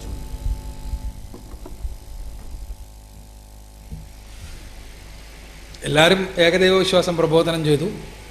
എങ്ങനെയാണ് പിന്നെ സഭ ത്രിത്വത്തിലേക്ക് പോയതെന്നാണ് ചോദ്യം. ഈസാ നബി അലൈഹി സ്വലാത്തു വസ്സലാം, യേശു ക്രിസ്തു, ശുദ്ധമായ ഏകദൈവ വിശ്വാസമാണ് പ്രബോധനം ചെയ്തത് എന്ന് പരിശുദ്ധ ഖുർആനും ബൈബിളും പറയുന്ന കാര്യങ്ങൾ ഇവിടെ വിശദീകരിച്ചു. അത് ആവർത്തിക്കേണ്ട ആവശ്യമില്ല. എന്നാൽ അപ്പോസ്തല പ്രവർത്തികൾ, 4 സുവിശേഷം കഴിഞ്ഞ അപ്പോസ്തല പ്രവർത്തികൾ നമ്മൾ വായിക്കുമ്പോൾ നമ്മൾ മനസ്സിലാക്കും, അപ്പോസ്തല പ്രവർത്തികൾ യേശുവിന് ശേഷമുള്ള അപ്പോസ്തലന്മാരുടെ പ്രവർത്തികളെക്കുറിച്ച് വിശദീകരിക്കുന്ന ഗ്രന്ഥം. അപ്പോസ്തല പ്രവർത്തികളിൽ യേശുവിൻ്റെ തിരോധാനത്തിന് ശേഷം ഇവര് അപ്പോസ്തലന്മാർ ഒന്നിച്ചിരുന്ന് പ്രാർത്ഥിക്കുകയും യേശുവിൻ്റെ സന്ദേശത്തിലേക്ക് ആളുകളെ ക്ഷണിക്കുകയും എല്ലാം ചെയ്തുകൊണ്ട് ഇങ്ങനെ മുന്നോട്ട് പോയി. ഈ സമയത്ത് സ്വാഭാവികമായും ഈ ഏകദൈവാദർശത്തിന് ആളുകളുണ്ടായി. ആളുകൾ ക്രിസ്തു പഠിപ്പിച്ച മാർഗത്തിലേക്ക് കൂട്ടം കൂട്ടമായി വരുന്ന അവസ്ഥയുണ്ടായി. ഇതുണ്ടായപ്പോൾ ഈ ഏകദൈവാദർശത്തെ പ്രബോധനം ചെയ്യുന്ന ആളുകളെ തകർക്കാനും അവരെ കൊല്ലാനും അവരെ നശിപ്പിക്കാനും എല്ലാം തന്നെ അന്നത്തെ ചില യഹൂദന്മാർ തീരുമാനിച്ചു. അതിന് മുന്നിൽ നിന്നിരുന്ന ഒരാളുണ്ട്. അദ്ദേഹത്തിൻ്റെ പേര് ബൈബിൾ അപ്പോസ്തല പ്രവർത്തികൾ പറയുന്ന സാവൂൾ എന്നായിരുന്നു. സാവൂൾ എന്ന് കത്തോലിക്ക ബൈബിളാട്ടോ, ഷൗൽ എന്നാണ് ക്രിസ്ത്യൻ മറ്റേ സത്യവേദ പുസ്തകത്തിലുള്ളത്. ഈ സാവൂൾ അദ്ദേഹത്തിൻ്റെ ജീവിത കാലഘട്ടത്തിൽ ഒരിക്കൽ പോലും ക്രിസ്തുവിനെ കണ്ടിട്ടില്ല, ക്രിസ്തുവിൻ്റെ ആദർശങ്ങൾ ക്രിസ്തുവിൽ നിന്ന് കേട്ടിട്ടില്ല. എന്നാൽ ക്രിസ്തുവിൻ്റെ തിരോധാനത്തിന് ശേഷം ക്രിസ്തുവിൻ്റെ സഭയെ നശിപ്പിക്കാനാണ് സാവൂൾ ശ്രമിച്ചു പോകുന്നത് മുഴുവൻ. പക്ഷേ ഏത് സമൂഹത്തിലേതും പോലെ നേരത്തെ ചോദ്യോത്തരം പറഞ്ഞപ്പോൾ സൂചിപ്പിച്ചതുപോലെ ആദർശം സത്യസന്ധവും ദൈവികവുമാണെങ്കിൽ കായികമായ അതിക്രമങ്ങളെ കൊണ്ട് അതിനെ തകർക്കാൻ സാധ്യമല്ല തന്നെ. അതെല്ലാവരും പഠിച്ചു വെക്കുക. ആ കായികമായ അക്രമങ്ങളെ കൊണ്ട് തകർക്കാൻ ശ്രമിച്ച് പരാജയപ്പെട്ട സാവൂൾ ഒരു ദിവസം അദ്ദേഹം ഡമാസ്കസിലേക്ക് പോകുന്ന വഴിയെ പെട്ടെന്ന് ബോധരഹിതനായി താഴെ വീഴും. എന്നിട്ട് അദ്ദേഹം എഴുന്നേറ്റതിന് ശേഷം അദ്ദേഹം സ്വയം സാക്ഷീകരിക്കുകയാണ്. എന്ത്? എനിക്ക് യേശു പ്രത്യക്ഷപ്പെട്ടു. എന്നിട്ട് യേശു ക്രിസ്തു എന്നോട് അദ്ദേഹത്തിൻ്റെ മതത്തെ ഉപദ്രവിക്കരുത് എന്ന് പറയുകയും എന്നെ അപ്പോസ്തലനായി നിശ്ചയിക്കുകയും ചെയ്തിരിക്കുന്നു എന്ന് പറഞ്ഞുകൊണ്ട് ഈ സാവൂൾ അപ്പോസ്തലന്മാർക്കിടയിലേക്ക് വരികയാണ്. അപ്പോസ്തലന്മാർ ആദ്യം അദ്ദേഹത്തെ അടുപ്പിച്ചില്ല. കാരണം ഇതുവരെ നശിപ്പിക്കാൻ വേണ്ടി നടന്ന ആള് ഇപ്പൊ വന്നിട്ട് ഇത് പറഞ്ഞാൽ. അപ്പോ അപ്പോസ്തലന്മാർക്കിടയിൽ ഉണ്ടായിരുന്ന ബർണബാസ് എന്ന ശിഷ്യൻ ഉണ്ടായിരുന്നു. ബർണബാസ് എന്ന ശിഷ്യൻ സാവൂളിനെ അംഗീകരിക്കണമെന്ന് അവരോട് പറയുകയും ഗ്രീക്ക് തത്വശാസ്ത്രത്തിലും റോമൻ വിജ്ഞാനീയങ്ങളിലുമെല്ലാം നല്ല വിവരമുള്ള സാവൂൾ നമുക്ക് തീർച്ചയായും ഒരു അസറ്റായിരിക്കും എന്ന് അവരുടെ നിർദ്ദേശപ്രകാരം മെല്ലെ മെല്ലെ അപ്പോസ്തല സഭ സാവൂളിനെ അംഗീകരിക്കുകയാണ്. അങ്ങനെ സാവൂൾ പിന്നീട് നല്ല പ്രഭാഷകനും നല്ല എഴുത്തുകാരനുമായ സാവൂൾ അദ്ദേഹം മെല്ലെ മെല്ലെ പ്രഭാഷണങ്ങളിലൂടെയും എഴുത്തുകളിലൂടെയും തൻ്റെതായ ഒരു അനുയായി വൃന്ദത്തെ ഉണ്ടാക്കുകയും ആ അനുയായി വൃന്ദത്തെ ഉണ്ടാക്കിയതിന് ശേഷം അദ്ദേഹം ആദ്യം ചെയ്യുന്നത് യഥാർത്ഥത്തിൽ ക്രിസ്തു പഠിപ്പിച്ച ആശയങ്ങൾ ക്രിസ്തു ഇവിടെ വന്നത് തന്നെ അദ്ദേഹത്തിൻ്റെ രക്തം മറുവിലയായി നൽകിക്കൊണ്ട് ലോകത്തിൻ്റെ പാപങ്ങൾ പരിഹരിക്കാനാണ്. അതുകൊണ്ട് തന്നെ നിങ്ങൾ ക്രിസ്തുവിൽ വിശ്വസിച്ച് കഴിഞ്ഞാൽ നിങ്ങളുടെ പാപങ്ങളെല്ലാം പരിഹരിക്കപ്പെട്ടിരിക്കുന്നു. നിങ്ങൾക്ക് ക്രിസ്തു ദൈവത്തിന് സദൃശ്യനായിരുന്നു. ദൈവത്തിന് സദൃശ്യനായ ക്രിസ്തു തൻ്റെ രക്തം നൽകി പാപങ്ങൾ പരിഹരിക്കുകയാണ് ചെയ്തിട്ടുള്ളത്. അതുകൊണ്ട് നിങ്ങൾ ന്യായപ്രമാണത്തെ ഒഴിവാക്കുക, എല്ലാ നിയമങ്ങളെയും ഒഴിവാക്കുക, നിങ്ങൾ കേവലം ക്രിസ്തുവിൽ വിശ്വസിക്കുക മാത്രം ചെയ്യുക എന്ന സന്ദേശമാണ് അദ്ദേഹം പറഞ്ഞത്. റോമർക്ക് എഴുതിയ തൻ്റെ ലേഖനത്തിലും കൊറിന്തോസുകാർക്ക് എഴുതിയ ലേഖനത്തിലുമെല്ലാം ഇക്കാര്യം കാണാൻ കഴിയും. അങ്ങനെ ഈ സാവൂളാണ് പിൽക്കാലഘട്ടത്തിൽ സെന്റ് പോൾ എന്നറിയപ്പെട്ട വിശുദ്ധ പൗലോസ്. ആ വിശുദ്ധ പൗലോസിന്റെ ആശയമാണ് ആദി പാപം എന്ന ആശയം. അഥവാ ആദി മനുഷ്യൻ ആദാം പാപം ചെയ്യുക വഴി മനുഷ്യർ മുഴുവനും പാപികളായ മനുഷ്യരെ മോചിപ്പിക്കാൻ വേണ്ടി മറുവിലയായി ക്രിസ്തു രക്തം നൽകുകയാണ് ചെയ്തത്. അങ്ങനെ ക്രിസ്തു രക്തം നൽകി മനുഷ്യരെ മോചിപ്പിച്ചിരിക്കുന്നു. അതുകൊണ്ട് ക്രിസ്തുവിൽ വിശ്വസിച്ചാൽ മതി. മറ്റ് കർമ്മങ്ങളൊന്നും യേശു പഠിപ്പിച്ച പരിച്ഛേദന ചെയ്യേണ്ടതില്ല. നിങ്ങൾക്ക് ചില ഭക്ഷണ പദാർത്ഥങ്ങൾ തിന്നാൻ പാടില്ല എന്ന് ക്രിസ്തു പഠിപ്പിച്ചിരുന്നു. നിങ്ങൾക്ക് എന്ത് വേണമെങ്കിലും തിന്നാം, പരിച്ഛേദന ചെയ്യേണ്ട ആവശ്യമില്ല. അതേപോലെ തന്നെ നിങ്ങൾക്ക് എന്തും തിന്നുകയും കുടിക്കുകയും ചെയ്യാം. പിന്നെ നിങ്ങൾ ശാബത്ത് ആഘോഷിക്കേണ്ട കാര്യമില്ല. അതേപോലെ തന്നെ നിങ്ങൾ നിയമങ്ങളൊന്നും അനുസരിക്കേണ്ട കാര്യമില്ല എന്നെല്ലാം പഠിപ്പിച്ചുകൊണ്ടാണ് അദ്ദേഹം മുന്നോട്ട് വന്നത്. അങ്ങനെ അദ്ദേഹത്തിൻ്റെ ആശയങ്ങൾ പ്രചരിപ്പിച്ചുകൊണ്ടൊരു ടീമും അപ്പോസ്തലന്മാർ പഠിപ്പിച്ച ശുദ്ധ ഏകദൈവ വിശ്വാസം പ്രചരിപ്പിച്ചുകൊണ്ട് ഒരു ടീമും ഇങ്ങനെ ഉണ്ടായി വന്നു. സ്വാഭാവികമായിട്ടും ഇത് ക്രിസ്തുവിന് ശേഷം 3-ാമത്തെ നൂറ്റാണ്ട് വരെ തുടർന്നു. ക്രിസ്തുവിന് ശേഷം 3-ാം നൂറ്റാണ്ടിൽ ഇതെല്ലാം ഈ പലസ്തീനും കാര്യങ്ങളുമെല്ലാം റോമക്ക് കീഴിലായിരുന്നു, റോമാ സാമ്രാജ്യത്തിന് കീഴിലായിരുന്നു. റോമാ സാമ്രാജ്യത്തിൽ തൻ്റെ അധികാരം നിലനിർത്തുന്നതിന് വേണ്ടി ഈ ക്രിസ്തുവിൻ്റെ ആളുകളെ മുഴുവനും ഒന്നിപ്പിച്ചാൽ എനിക്ക് കഴിയും എന്ന് വിചാരിച്ച കോൺസ്റ്റന്റൈൻ ദ ഗ്രേറ്റ്, മഹാനായ കോൺസ്റ്റന്റൈൻ ചക്രവർത്തി AD 325 ഒരു കോൺഫറൻസ് വിളിച്ചു അച്ഛന്മാരുടെ, അഥവാ അന്നത്തെ ബിഷപ്പുമാരുടെ. അതിലൊരുപാട് ബിഷപ്പുമാർ പങ്കെടുത്തു. ദിവസങ്ങളോളം ആഴ്ചകളോളം നീണ്ട ചർച്ച എന്താണ്? യേശുവിൻ്റെ വ്യക്തിത്വം എന്താണെന്നാണ് ചർച്ച. അതിൽ ഒരു വിഭാഗം അരിയൂസ് എന്ന ബിഷപ്പിന്റെ നേതൃത്വത്തിലുള്ള വിഭാഗം, അദ്ദേഹം വാദിച്ചു ക്രിസ്തു സൃഷ്ടിയാണ്, ക്രിസ്തു പ്രവാചകനാണ്, ക്രിസ്തു യേശു ദൈവം അതിൽ നിന്ന് വ്യത്യസ്തമായ അസ്തിത്വമുള്ളയാളാണ്, രണ്ടും രണ്ടാണ്. എന്നാൽ മറ്റൊരു വിഭാഗം വാദിച്ചത് യേശു പിതാവും പുത്രനും ഒന്നു തന്നെയാണ്, യേശുവും ദൈവവും ഒന്നാണ് എന്ന്. ഈ വാദങ്ങളും പ്രതിവാദങ്ങളും ഇങ്ങനെ തുടർന്നു പോന്നു. അന്ന് നമ്മൾ ഇപ്പോൾ മത്തായിയുടെ സുവിശേഷം നോക്കാൻ പറ്റുന്ന മാതിരി മത്തായി, മാർക്കോസും ലൂക്കോസും ഒന്നും സുവിശേഷമായി ഇല്ല. അതുകൊണ്ട് തന്നെ ഇത് ഏതാ ശരി തെറ്റ് എന്ന് കേവലം അവരുടെ തർക്കങ്ങളിലൂടെ തീരുമാനിക്കപ്പെടുകയാണ്. അങ്ങനെ തർക്കിച്ച് കുറേ ദിവസം കഴിഞ്ഞപ്പോൾ അവസാന അധ്യക്ഷനായ നമ്മുടെ കോൺസ്റ്റന്റൈൻ ചക്രവർത്തി, അദ്ദേഹം അന്ന് ക്രിസ്തുവിലും വിശ്വസിച്ചിട്ടില്ല, ഒന്നുമില്ല. കോൺസ്റ്റന്റൈൻ ചക്രവർത്തി എണീറ്റ് എന്നിട്ട് പറഞ്ഞു, ഇനി തർക്കം വേണ്ട, നിർത്തി. ഇനി എന്താണ്? ഇതാ ഞാൻ പ്രഖ്യാപിക്കുന്നു, പിതാവും പുത്രനും ഒന്നു തന്നെ.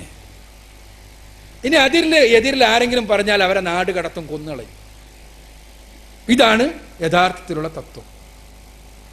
അങ്ങനെ പിതാവും പുത്രനും ഒന്നായി AD 325.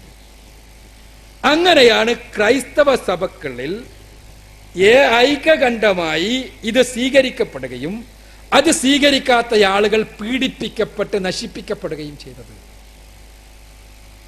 അതിനോടനുബന്ധിച്ചാണ് സുവിശേഷങ്ങളിൽ ചിലവ മാത്രം സ്വീകരിക്കപ്പെടുകയും ബാക്കിയുള്ളവ നശിപ്പിക്കപ്പെടുകയും ചെയ്തത്. അത് കഴിഞ്ഞു, അപ്പോഴും പരിശുദ്ധാത്മാവ് വന്നിട്ടില്ല. പിന്നെ സ്വാഭാവികമായും മിത്രമതത്തിന്റെ വക്താവാണ് ആര്? Constantine the great. മിത്രമതത്തിന്റെ കുറെ ആചാരങ്ങൾ അവിടെയുണ്ട്. ആ ആചാരങ്ങൾ നിലനിർത്തിക്കൊണ്ട് തന്നെ ക്രിസ്തു മതത്തെ ഔദ്യോഗിക മതമാക്കണം. അതിന് അദ്ദേഹം നിർദ്ദേശിച്ച കുറെ കാര്യങ്ങളുണ്ടായി. അതിൽ ഒന്ന്, നേരത്തെ ചോദ്യത്തിന് ഉത്തരം പറഞ്ഞപ്പോൾ ഞാൻ സൂചിപ്പിച്ചു, അന്ന് വരെ ക്രിസ്ത്യാനികൾ ജൂതമതത്തിന്റെ പിന്തുടർച്ച എന്നുള്ള നിലക്ക് തന്നെ ആചരിച്ചിരുന്നത് ശനിയാഴ്ച ശാബത്തായിട്ടാണ്. 4-ാമത്തെ കൽപ്പനയാണ് നേരത്തെ ടൈറ്റസ് ഇവിടെ സൂചിപ്പിച്ചതുപോലെ. എന്നാൽ അവിടെയുണ്ടായിരുന്ന ഇവർക്ക്, അഥവാ മിത്രമതക്കാർക്ക്, അവരുടെ വിശുദ്ധ ദിവസം ഞായറാഴ്ചയായിരുന്നു. ലോകത്ത് എല്ലാ സ്ഥലത്തും ഞായർ സൂര്യന്റെ ദിവസമാണ്. ഞായർ എന്ന് പറഞ്ഞാൽ തന്നെ സൂര്യനാണ്, സൺ ഡേ ആണ് അല്ലേ, സൂര്യന്റെ ദിവസം. മിത്രമതം സൂര്യാരാധനയിൽ അധിഷ്ഠിതമായ മതമാണ്. മിത്രമതത്തിന്റെ മിത്രദേവൻ സൂര്യദേവനാണ്. അപ്പോ ശനിയാഴ്ചയെ സൺഡേയാക്കി മാറ്റി, ശനിയാഴ്ചയെ ഞായറാഴ്ചയാക്കി. എന്ത്? ശാബത്ത് ഞായറാഴ്ചയായി, വിശുദ്ധ ദിവസം ഒന്ന്. കുരിശ് ചിഹ്നമായി. യഥാർത്ഥത്തിൽ കുരിശ് മുമ്പേ ചിഹ്നമാണ് മിത്രമതക്കാരുടെ. യേശുവിനെ ക്രൂശീകരിച്ചിട്ടുള്ളത് കുരിശിലല്ല, ഒരു മരത്തടിയിലാണ് ക്രൂശിക്കപ്പെട്ടിട്ടുള്ളത്. അന്നത്തെ ക്രൂശീകരിക്കപ്പെട്ടതായി എഴുതപ്പെട്ടിട്ടുള്ളത്. യഥാർത്ഥത്തിൽ ക്രിസ്തു ക്രൂശീകരിക്കപ്പെട്ടിട്ടില്ല, ഖുർആൻ കൃത്യമായിട്ട് പറയുന്നുണ്ട്. ആരെയൊന്ന് യൂദാസിനെ ആണെങ്കിലോ അല്ലെങ്കിൽ മറ്റാരെങ്കിലും ആണെങ്കിലോ അന്ന് ക്രൂശീകരിക്കുന്ന സമ്പ്രദായം മരത്തടിയിലാണ്, ഇങ്ങനെ കൈ മുകളിലേക്ക് വെച്ചിട്ടാണ്. ഇനി അതല്ല, ക്രൂശീകരിക്കപ്പെട്ടു എന്ന് തന്നെ, കുരിശിലാണെന്ന് തന്നെ വിചാരിക്കുക. എങ്കിൽ ആ കുരിശ് എങ്ങനെയാണ് ഒരു മതത്തിന്റെ ചിഹ്നമായി മാറുക? ക്രിസ്തുവിനെ ക്രൂശീകരിച്ച ഒരു സാധനം ക്രിസ്തുവിനെ സ്നേഹിക്കുന്ന ആളുകളെ ചിഹ്നമായി മാറുമോ? പണ്ട് കേരളത്തിൽ ക്രിസ്ത്യാനികളുമായി സംവാദം നടത്തിയിരുന്ന ഒരാളാണ് സെയ്ദ് സനാഉല്ലാ മഖ്തി തങ്ങൾ. അദ്ദേഹത്തിനെതിരെ ബ്രിട്ടീഷുകാരുടെ കാലത്ത് ബ്രിട്ടീഷ് ഗവൺമെന്റ് ഒരുപാട് നിയമ നടപടികളെല്ലാം എടുത്ത ആളാണ്. അദ്ദേഹം ഒരിക്കൽ കോടതി ചെന്നപ്പോൾ വലിയൊരു കഠാര അരി തൂക്കിയാണ്ടാണ് ചെന്നത്. അപ്പോൾ കോടതിയിൽ പ്രതിക്കൂട്ടിൽ കയറാൻ നിന്നപ്പോൾ കഠാരുണ്ട് അരിയിൽ. അപ്പോൾ ജഡ്ജി പറഞ്ഞ, ഇത് കോടതി നിയമങ്ങൾക്കെതിരാണ്, ഈ കഠാര തൂക്കാൻ പറ്റില്ല, കഠാര എനിക്ക് തൂക്കാക്കാൻ പറ്റില്ല എന്ന് ഇയാളും. അതെന്താ? ഞാൻ എൻ്റെ പിതാവിനെ ബഹുമാനിച്ചിട്ടാണ് ഞാൻ ഈ കടാര തൂക്കി വരുന്നത്. എൻ്റെ പിതാവിനെ ബഹുമാനിക്കുന്ന എനിക്ക് പിതാവിനെ ബഹുമാനിച്ചിട്ട് ആരെങ്കിലും കടാര തൂക്കുമെന്ന് ഇയാൾ. അപ്പോൾ തിരിച്ച് ഇയാൾ ഭക്തി തങ്ങളെ പിതാവിനെ കൊന്നത് ഈ കടാര കൊണ്ട് കുത്തിയിട്ടാണ് ഒരു കശ്മലൻ. അതുകൊണ്ടാണ് ഞാൻ ഈ കടാര തൂക്കിയിട്ട് പിതാവിനെ ബഹുമാനിച്ച് നടക്കുന്നത്. കൊന്നൊരു സാധനം തൂക്കിയാണ്ട് ആരെങ്കിലും പിതാവിനെ ബഹുമാനിച്ച് നടക്കുമോ? ജഡ്ജിൻ്റെ ചോദ്യമാണ്. അപ്പോൾ ജഡ്ജിനോട് ഇയാളുടെ തിരിച്ചുള്ള ചോദ്യമാണ്, യേശുവിനെ ബഹുമാനിച്ചിട്ട് നിങ്ങൾ യേശുവിനെ കൊന്ന സാധനമുള്ള തൂക്കിക്കൊണ്ട് നടക്കുന്നത്, പിന്നെ എനിക്കെന്താ പിതാവിനെ ബഹുമാനിച്ചിട്ട് പിതാവിനെ കൊന്ന സാധനം തൂക്കിയാണ്? നിങ്ങൾ ആലോചിച്ച് നോക്കുക, ഒരു എങ്ങനെയാണിത് വന്നതെന്നാണ് ഞാൻ സൂചിപ്പിക്കുന്നത്. ശരിക്കും കുരിശാരാധന എന്നുള്ളത് ക്രിസ്തുവിന് നൂറ്റാണ്ടുകൾക്ക് മുമ്പേ ഉണ്ട്. ബ്രിട്ടീഷ് മ്യൂസിയത്തിൽ ക്രിസ്തുവിന് 600 BC കുരിശാരാധനയുമായി ബന്ധപ്പെട്ട രേഖകളുണ്ട് ബ്രിട്ടീഷ് ലണ്ടൻ മ്യൂസിയത്തിൽ. നമുക്ക് പരിശോധിക്കാവുന്നതാണ്. നമുക്ക് വേണമെങ്കിൽ നെറ്റിലെല്ലാം അതിൻ്റെ സാധനങ്ങൾ അവൈലബിൾ ആണ്. ഞാൻ പറയുന്നത് ഇത് കുരിശിന് പ്രകാശത്തിൻ്റെ ചിഹ്നമാണ് കുരിശ്. പ്രകാശത്തിൻ്റെ ചിഹ്നമാണ് കുരിശ്. ആ കുരിശിനെ ക്രിസ്തുവിൻ്റെ മരിച്ച കുരിശാക്കി മാറ്റിയിട്ട് അതിനെ ക്രൈസ്തവ ലോകത്തിൻ്റെ ചിഹ്നമാക്കി തീർത്തു.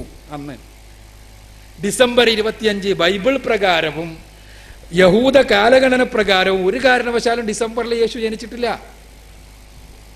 അത് സെപ്റ്റംബറിലോ ജൂലൈയിലോ എല്ലാമാണ് ജനിച്ചിരിക്കാൻ സാധ്യത. പക്ഷെ ഡിസംബർ 25 എന്താ? മിത്രദേവന്റെ ജന്മദിനാണ്. ആ ജന്മദിനം ക്രിസ്തുവിൽ ചാർത്തി.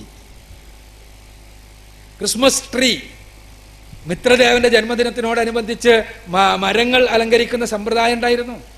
അതിങ്ങോട്ട് എടുത്തു. ഇങ്ങനെ എടുത്ത കൂടെ ഇതും എടുത്തു. പിന്നെ പിതാവും പുത്രനും ഒന്നാണ് എന്ന വാദം എടുത്തപ്പോൾ സ്വാഭാവികമായും ഇവർക്ക് അവിടെയുണ്ടായിരുന്നൊരു പൗരോഹിത്യമുണ്ട്. ക്രിസ്തു പഠിപ്പിച്ച പ്രവാചകന്മാരൊന്നും പഠിപ്പിച്ച മതത്തിൽ പൗരോഹിത്യമില്ല. പ്രവാചകന്മാർ പഠിപ്പിച്ച മതത്തിൽ പ്രവാചകന്മാർ പഠിപ്പിച്ചതനുസരിച്ച് ആളുകൾ ജീവിക്കുക എന്നല്ലാതെ അതിലൊരു പൗരോഹിത്യം കടന്നു വരില്ല. ദൈവത്തിന്റെ പ്രതിനിധികൾ, അങ്ങനെയാണ് പൗരോഹിത്യം. റോമാ മതത്തിൽ ആ പൗരോഹിത്യമുണ്ട്. ആ പൗരോഹിത്യത്തിന് സ്ഥാനം വന്നു. ആ സ്ഥാനത്തിനെ കുറിച്ച് ചർച്ചകൾ വന്നപ്പോഴാണ് പൗരോഹിത്യത്തിന് സ്ഥാനമുണ്ടാകണമെങ്കിൽ പരിശുദ്ധാത്മാവ് കൂടി ദൈവമായി തീരണമെന്ന് വരുന്നത്. കാരണം പരിശുദ്ധാത്മ പ്രചോദിതമായിട്ടാണ് പൗരോഹിത്യം സംസാരിക്കുക. പേപ്പൽ ഇൻഫാലിബിലിറ്റി എന്ന് കേട്ടിട്ടുണ്ടാവും. പോപ്പിന്റെ അപ്രമാദിത്വം. എന്തുകൊണ്ടാണ് പോപ്പ് പറയുന്നത് കളവല്ലാത്തത് അല്ലെങ്കിൽ ശരി മാത്രമാകുന്നത്? പോപ്പല്ല പറയുന്നത്, പോപ്പിലൂടെ പരിശുദ്ധാത്മാവാണ് സംസാരിക്കുന്നത് എന്നാണ്. ആ പരിശുദ്ധാത്മാവിനെ ദൈവമാക്കുന്നത് AD 371 നടന്ന കോൺസ്റ്റന്റിനോപ്പിൾ കൗൺസിലിൽ വെച്ചാണ്. എന്തായാലും ഞാൻ വെറുതെ ഇങ്ങനെ കൊല്ലം ഇതെല്ലാം ബടായി പറയുന്നതല്ല. നിങ്ങൾക്ക് Encyclopaedia Britannica history of Trinity എന്ന ഭാഗം മാത്രം എടുത്ത് വായിച്ചാൽ മതി. ബ്രിട്ടാനിക്ക എല്ലാവരും അംഗീകരിക്കണമല്ലോ, മുസ്ലിങ്ങളെ രേഖ ഒന്നും അല്ലല്ലോ. അല്ലെങ്കിൽ എൻസൈക്ലോപീഡിയ ഓഫ് റിലിജൻ മാക്മില്ലൻ്റെ അതെടുത്ത് പരിശോധിച്ചാൽ അതിൽ ട്രിനിറ്റിൻ്റെ ചരിത്രം കുറച്ചുകൂടി വിശദമായിട്ടുണ്ട്. ഞാൻ സൂചിപ്പിക്കുന്നത് അങ്ങനെയാണ് ത്രിയേകത്വം ഒരു സിദ്ധാന്തമായി വരുന്നത്.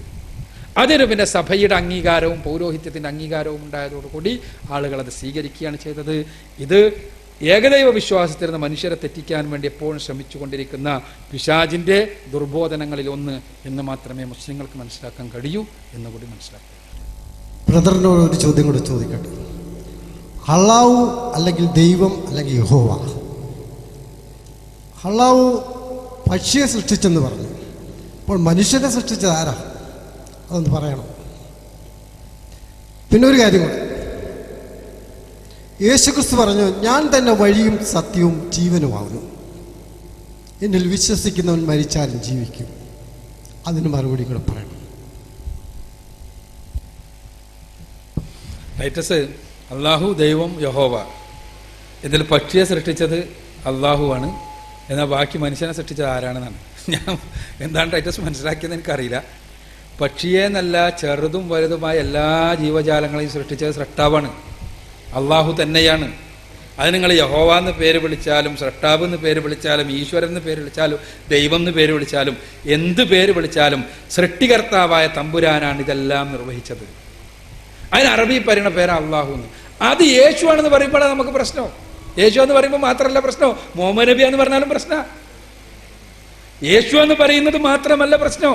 ക്രിസ്തുവോ കൃഷ്ണനോ മുഹമ്മദ് നബിയോ ഏതെങ്കിലും സൃഷ്ടികളോ അല്ല, മറിച്ച് ഇവരെ എല്ലാവരെയും സൃഷ്ടിച്ച സ്രഷ്ടാവ് അവനാണ് എല്ലാറ്റിനെയും സൃഷ്ടിച്ചത്. അതുകൊണ്ട് നമ്മൾ അവനെയേ ആരാധിക്കാവൂ, അവനോടേ പ്രാർത്ഥിക്കാവൂ എന്നതാണ് ഇസ്ലാം പറയുന്നത്. ഇത്രേ ഉള്ളൂ, വളരെ സിമ്പിളാണ്. അപ്പോൾ എല്ലാറ്റിനെയും സൃഷ്ടിച്ച സൃഷ്ടാവാണ്. പിന്നെ യേശു ക്രിസ്തുവിന് ദൈവം തമ്പുരാൻ നൽകിയ ഒരു അത്ഭുതം, അമാനുഷിക ദൃഷ്ടാന്തം, അതാണ് പറഞ്ഞത്. പക്ഷികളെ കളിമണ്ണ് കൊണ്ട് നിർമ്മിച്ചിട്ട് അതിൽ ഊതിയാൽ ആ പക്ഷി, ഊതപ്പെട്ട പക്ഷി ആ ജീവൻ ഉണ്ടായി പറന്നു പോകുന്ന അത്ഭുതം. അത് ഖുർആനിൽ യേശു ചെയ്തതായി പറയുന്നുണ്ട്, ബൈബിളിൽ എവിടെയും പറയണില്ല. അത് യേശു സൃഷ്ടിച്ചതാണോ? അല്ല, ദൈവം തമ്പുരാൻ യേശുവിലൂടെ പ്രകടിപ്പിച്ച അത്ഭുതമാണത്. ദൈവത്തിന്റെ പ്രവാചകനാണ് യേശു എന്ന് പഠിപ്പിക്കുന്നതിന് വേണ്ടി പ്രകടിപ്പിച്ച അത്ഭുതം. അപ്പൊ അതുകൊണ്ട് തന്നെ നമ്മൾ ഇസ്ലാം ലോകത്തോട് പറയുന്നത് ക്രിസ്തുവിനെയോ കൃഷ്ണനെയോ മുഹമ്മദ് നബിയെയോ അല്ല, മറിച്ച് സ്രഷ്ടാവും സംരക്ഷകനുമായ ഇവരുടെ എല്ലാം സ്രഷ്ടാവായ തമ്പുരാനെ, അവനെയാണ് ആരാധിക്കേണ്ടത്. ക്രിസ്തു ആരോട് പ്രാർത്ഥിച്ചോ അവനോട് പ്രാർത്ഥിക്കുക. മുഹമ്മദ് നബി ആരുടെ മുന്നിൽ സാഷ്ടാംഗം നമിച്ചുവോ അവന് സാഷ്ടാംഗം നമിക്കുക. കൃഷ്ണൻ ആരോട് ആരാധനകൾ നടത്തിയോ അവനെ ആരാധിക്കുക. അതല്ലാതെ സൃഷ്ടികളെ ആരാധിക്കരുത് എന്നതാണ് ഇസ്ലാമിന്റെ തത്വം. യേശു പഠിപ്പിച്ചു, ഞാൻ തന്നെയാണ് വഴിയും സത്യവും ജീവനും. ഞാൻ തന്നെയാണ് വഴിയും സത്യനും ജീവനും. എന്നെ അനുഗമിക്കുന്നവർ ഇരുളിൽ നടക്കുകയില്ല, അവർ ജീവന്റെ വെളിച്ചമുണ്ടാകും. നമ്മൾ പറയുന്നത് അതാണ്, അതിന് മറുപടിയല്ല. യഥാർത്ഥത്തിൽ നമ്മൾ പറയുന്നതാണ് യേശുവാണ് വഴി, യേശു വഴിയാണ്. പക്ഷേ എത്തേണ്ട സ്ഥലം, യേശുവാകുന്ന വഴിയിലൂടെ നമ്മൾ പോയിട്ട് എത്തേണ്ടത് എവിടെയാണ്? സ്രഷ്ടാവിൻ്റെ അടുത്താണ്. സ്രഷ്ടാവ് നമുക്ക് ഒരുക്കി വെച്ചിട്ടുള്ള സ്വർഗത്തിലാണ്. നമ്മൾ യേശുവിനെ തന്നെ ലക്ഷ്യമായി കാണുന്നതാണ് അപകടം. യേശു വഴിയാണ്, യേശു സത്യമാണ്, യേശു ജീവനാണ്. യേശുവിലൂടെ നമുക്ക് ജീവൻ ലഭിക്കും. യേശുവിലൂടെ നമ്മൾ യേശു പഠിപ്പിച്ച സന്ദേശങ്ങൾ ജീവിതത്തിൽ പുലർത്തിയാൽ സംശയമൊന്നും വേണ്ട, നിത്യജീവൻ അയാൾക്കുണ്ട്. യേശു പഠിപ്പിച്ച സന്ദേശം എന്താ? ഏകനാണ് സ്രഷ്ടാവ്. അത് നമ്മൾ പിന്തുടരുമോ? യേശു പഠിപ്പിച്ച സന്ദേശം എന്താ? ഏകനായ സ്രഷ്ടാവിനോടെ പ്രാർത്ഥിക്കാവൂ, ആരാധിക്കാവൂ. അത് നമ്മൾ പിന്തുടരുമോ? യേശു പഠിപ്പിച്ച സന്ദേശം എന്താണ്? വിഗ്രഹങ്ങളെ വെക്കരുത്. അത് നമ്മൾ പിന്തുടരുമോ? യേശു പഠിപ്പിച്ച സന്ദേശം എന്താണ്? ആദി പാപമില്ല, മറിച്ച് ഓരോരുത്തരും ചെയ്യുന്ന പാപത്തിനെ നിങ്ങൾ പരിഹാരം ചെയ്യേണ്ടതുള്ളൂ. അത് നമ്മൾ പിന്തുടരുമോ? യേശു പഠിപ്പിച്ച ഏറ്റവും പ്രധാനപ്പെട്ട സന്ദേശം എന്താണ്? ഞാൻ പോയാൽ ഇതാ വേറൊരാൾ വരാനുണ്ട്, മുഹമ്മദ് നബി, അഹമ്മദ് പ്രവാചകൻ. അവൻ വന്നാൽ നിങ്ങളെ സകല സത്യത്തിലും നയിക്കും. ആ മുഹമ്മദ് നബി പഠിപ്പിച്ച സകല സത്യത്തിലൂടെയും പോകാൻ നമ്മൾ തയ്യാറുണ്ടോ? എങ്കിൽ യേശു വഴിയാണ്, യേശു സത്യമാണ്, യേശു ജീവനാണ്. അദ്ദേഹത്തിൽ വിശ്വസിച്ചാൽ ഒരാളും, യേശു പഠിപ്പിച്ചതിന് അനുഗമിച്ചാൽ ഒരാളും ഇരുളിൽ നടക്കേണ്ടി വരില്ല, ഒരാളും ജീവനിൽ നിന്ന് അകറ്റപ്പെടുകയില്ല. പക്ഷെ യേശു പഠിപ്പിച്ചതാകണം പിന്തുടരേണ്ടത്. യേശു പഠിപ്പിച്ചു എന്ന് ആരെങ്കിലും പറയുന്നതാകരുത് പിന്തുടരേണ്ടത് എന്നാണ് നമ്മൾ ശ്രദ്ധിക്കുക. വേഷത്തെക്കുറിച്ചാണ് ചോദിക്കാനുള്ളത്. അപ്പോൾ യേശുക്രിസ്തുവിൻ്റെ ആ കാലത്ത്, യേശുക്രിസ്തുവിൻ്റെ ജീവിതകാലത്ത് അന്നുണ്ടായിരുന്ന സ്ത്രീകൾ ഏത് വേഷമാണ് ധരിച്ചിരുന്നത്? എങ്ങനെയുള്ള വേഷമാണ് ധരിച്ചിരുന്നത്? ഇസ്ലാമിൻ്റെ സ്ത്രീകൾ ഇപ്പോൾ ധരിക്കുന്ന വേഷം, അത് ആകപ്പാട് മൂടി നടക്കുന്നത്, നിങ്ങൾക്ക് ചൂടല്ലേ, അങ്ങനെയല്ലേ, ഇങ്ങനെയല്ലേ എന്നൊക്കെയാണ് ചോദിക്കുന്നത്. അപ്പോൾ അവരുടെ ആ പുരാതന കാലത്ത് ഉള്ള സ്ത്രീകൾ ധരിച്ചിരുന്ന വേഷത്തെക്കുറിച്ച് ഒന്ന് വിശദീകരിക്കാമോ?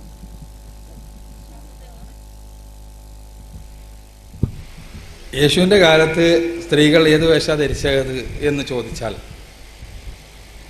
അത് നമ്മളോട് ചോദിക്കേണ്ടതൊന്നും കാര്യമില്ല. ഏതെങ്കിലും ഒരു കത്തോലിക്ക പള്ളിയിലേക്ക് പോവുക, എന്നിട്ട് കന്യാമറിയത്തിൻ്റെ ഫോട്ടോ ഒന്ന് കാണിച്ചു തരണം എന്ന് പറയുക. കന്യാമറിയത്തിൻ്റെ ഫോട്ടോ എടുത്താൽ ചിലപ്പോൾ ഇവിടെ ഉള്ളത് ഒന്നും ഇങ്ങോട്ട് അമർത്തി വെക്കേണ്ടി വരും, അത്ര മാത്രം പണിയുള്ളൂ. ബാക്കിയെല്ലാം ഇസ്ലാമിക വസ്ത്രമാണ്. തലയിൽ ഇട്ടിട്ടുണ്ടാവും, ഫുൾ കൈ ഉണ്ടാവും, ഇതെല്ലാം തന്നെ. ഇനി വേണ്ട, ലോകത്ത് വിശുദ്ധിയോടുകൂടി ജീവിക്കാൻ സ്വയം പ്രഖ്യാപിച്ചുകൊണ്ട് രംഗത്ത് വരുന്ന കന്യാസ്ത്രീകളുണ്ടല്ലോ, അവരുടെ വസ്ത്രം എന്താണ്? അവരുടെ വസ്ത്രം അതാണ് യഥാർത്ഥത്തിൽ അതേ ഇസ്ലാം പഠിപ്പിച്ച വസ്ത്രമായിട്ടുള്ളൂ. ഇസ്ലാം കൃത്യമായി പറഞ്ഞു തന്നു, മുഖവും മുൻകൈയും ഒഴിച്ചുള്ള ഭാഗങ്ങൾ മുഴുവനും മറക്കണമെന്ന്. ആ മുഖവും മുൻകൈയും ഒഴിച്ചുള്ള ഭാഗങ്ങൾ പൂർണ്ണമായി മറക്കേണ്ടത് ഒരു മുസ്ലിം സ്ത്രീയുടെ ഉത്തരവാദിത്തമാണ്. മുടി പുറത്ത് കാണിക്കുന്ന ആളുകളുടെ മുടി വടിച്ചു കളയണമെന്നാണ് പൗലോസിന്റെ ഒരു നിർദ്ദേശം. ശുദ്ധ പൗലോസ് പോലും കൊരിന്തോസുകാർക്ക് എഴുതിയ ലേഖനത്തിൽ നമുക്ക് കാണാൻ കഴിയും, മുടി പുറത്ത് കാണിക്കുന്ന, പ്രാർത്ഥിക്കുമ്പോൾ മുടി പുറത്ത് കാണിക്കുന്ന ആളുകൾക്ക് നല്ലത് മുടി മുറിച്ച് കളയലാണ്. അപ്പോൾ യഥാർത്ഥത്തിൽ യേശുക്രിസ്തുവിൻ്റെ കാലത്ത് എല്ലാ പ്രവാചകന്മാരുടെ കാലഘട്ടത്തിലുമെല്ലാം സ്ത്രീകൾ മാന്യമായി വസ്ത്രം ധരിച്ചിരുന്നു. മുഖവും മുൻകൈയും ഒടിച്ചുള്ള ഭാഗങ്ങളെല്ലാം മറച്ചു വെച്ചിരുന്നു. അതാണ് ഇസ്ലാമും പഠിപ്പിച്ച വസ്ത്രം. അത് തന്നെയാണ് വിശുദ്ധിക്ക് നല്ലത്. അത് ചൂടുണ്ട് എന്ന് തോന്നുന്നുണ്ടെങ്കിൽ അതിടാതിരുന്നാൽ അതിനേക്കാൾ ചൂടുള്ള നരകത്തിലേക്കാണ് പോകേണ്ടി വരിക എന്നാണ് നമുക്ക് അവരോട് തിരിച്ചു പറയാൻ. അസ്സലാമു അലൈക്കും. ഞാൻ ഷിഹാസ്. എനിക്ക് ചോദിക്കാനുള്ളത്, ഇവിടെ സാക്ഷി അപ്പോളജക്സ് ഇവിടെ വിതരണം ചെയ്ത 2 ലഘുലേഖകളുടെ അടിസ്ഥാനത്തിലാണ് നിച്ചോഫ്രൂത്തിനെ പല അവസരങ്ങളിലും ഇവർ സംവാദത്തിന് വിളിക്കുകയും തുറന്ന സംവാദത്തിന് നിച്ചോഫ്രൂത്ത് തയ്യാറാകാതെ പൊതുവേദികളിൽ ക്രിസ്തീയ വിശ്വാസത്തെ ധ്വംസിക്കുന്ന രൂപത്തിലുള്ള, അപഹസിക്കുന്ന രൂപത്തിലുള്ള സംസാരങ്ങൾ സംസാരിക്കുകയും ഇത്തരത്തിലുള്ള സംവാദങ്ങൾ ഒളിച്ചോടുകയും ചെയ്യുന്നു എന്നുള്ളതാണ് അതിൻ്റെ മൊത്തത്തിലുള്ള വിശദീകരണം. മൊത്തത്തിൽ 2 നോട്ടീസുകളുടെ രത്ന ചുരുക്കം. എന്താണ് ഈ വിഷയത്തിൽ അമ്മ അക്ബർ സാഹിബിന് പറയാനുള്ളത്?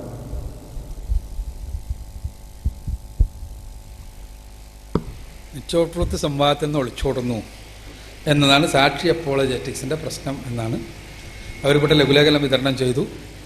അവരിവിടെ പോലീസ് സമ്മതിച്ചില്ല എന്നൊരു സുഹൃത്തുകൂടെ പറഞ്ഞു. സ്വഭാവം എന്താണെന്ന് മനസ്സിലായല്ലോ. ഇവിടെ ഒരു പ്രോഗ്രാം നടക്കുമ്പോൾ ആ പ്രോഗ്രാമിനകത്ത് കൊണ്ടുവന്ന് അതിനെ വിമർശിച്ചുകൊണ്ടുള്ളൊരു നോട്ടീസ് വിതരണം ചെയ്യാൻ ഏത് മാന്യതയുടെ അളവുകോലാണ് സാക്ഷിക്കുള്ളത്? നിയമം ഭരണമെല്ലാം പോട്ടെ. അതുകൊണ്ടാണല്ലോ പോലീസ് പിടിച്ചു വെച്ചാണ്ട് ചെയ്യരുതെന്ന് പറഞ്ഞത്. ഈ മാന്യതയാണ് പലപ്പോഴും സംവാദവുമായി ബന്ധപ്പെട്ട ചർച്ചയിലും ഇവർ കാണിച്ചു വന്നിട്ടുള്ളത്.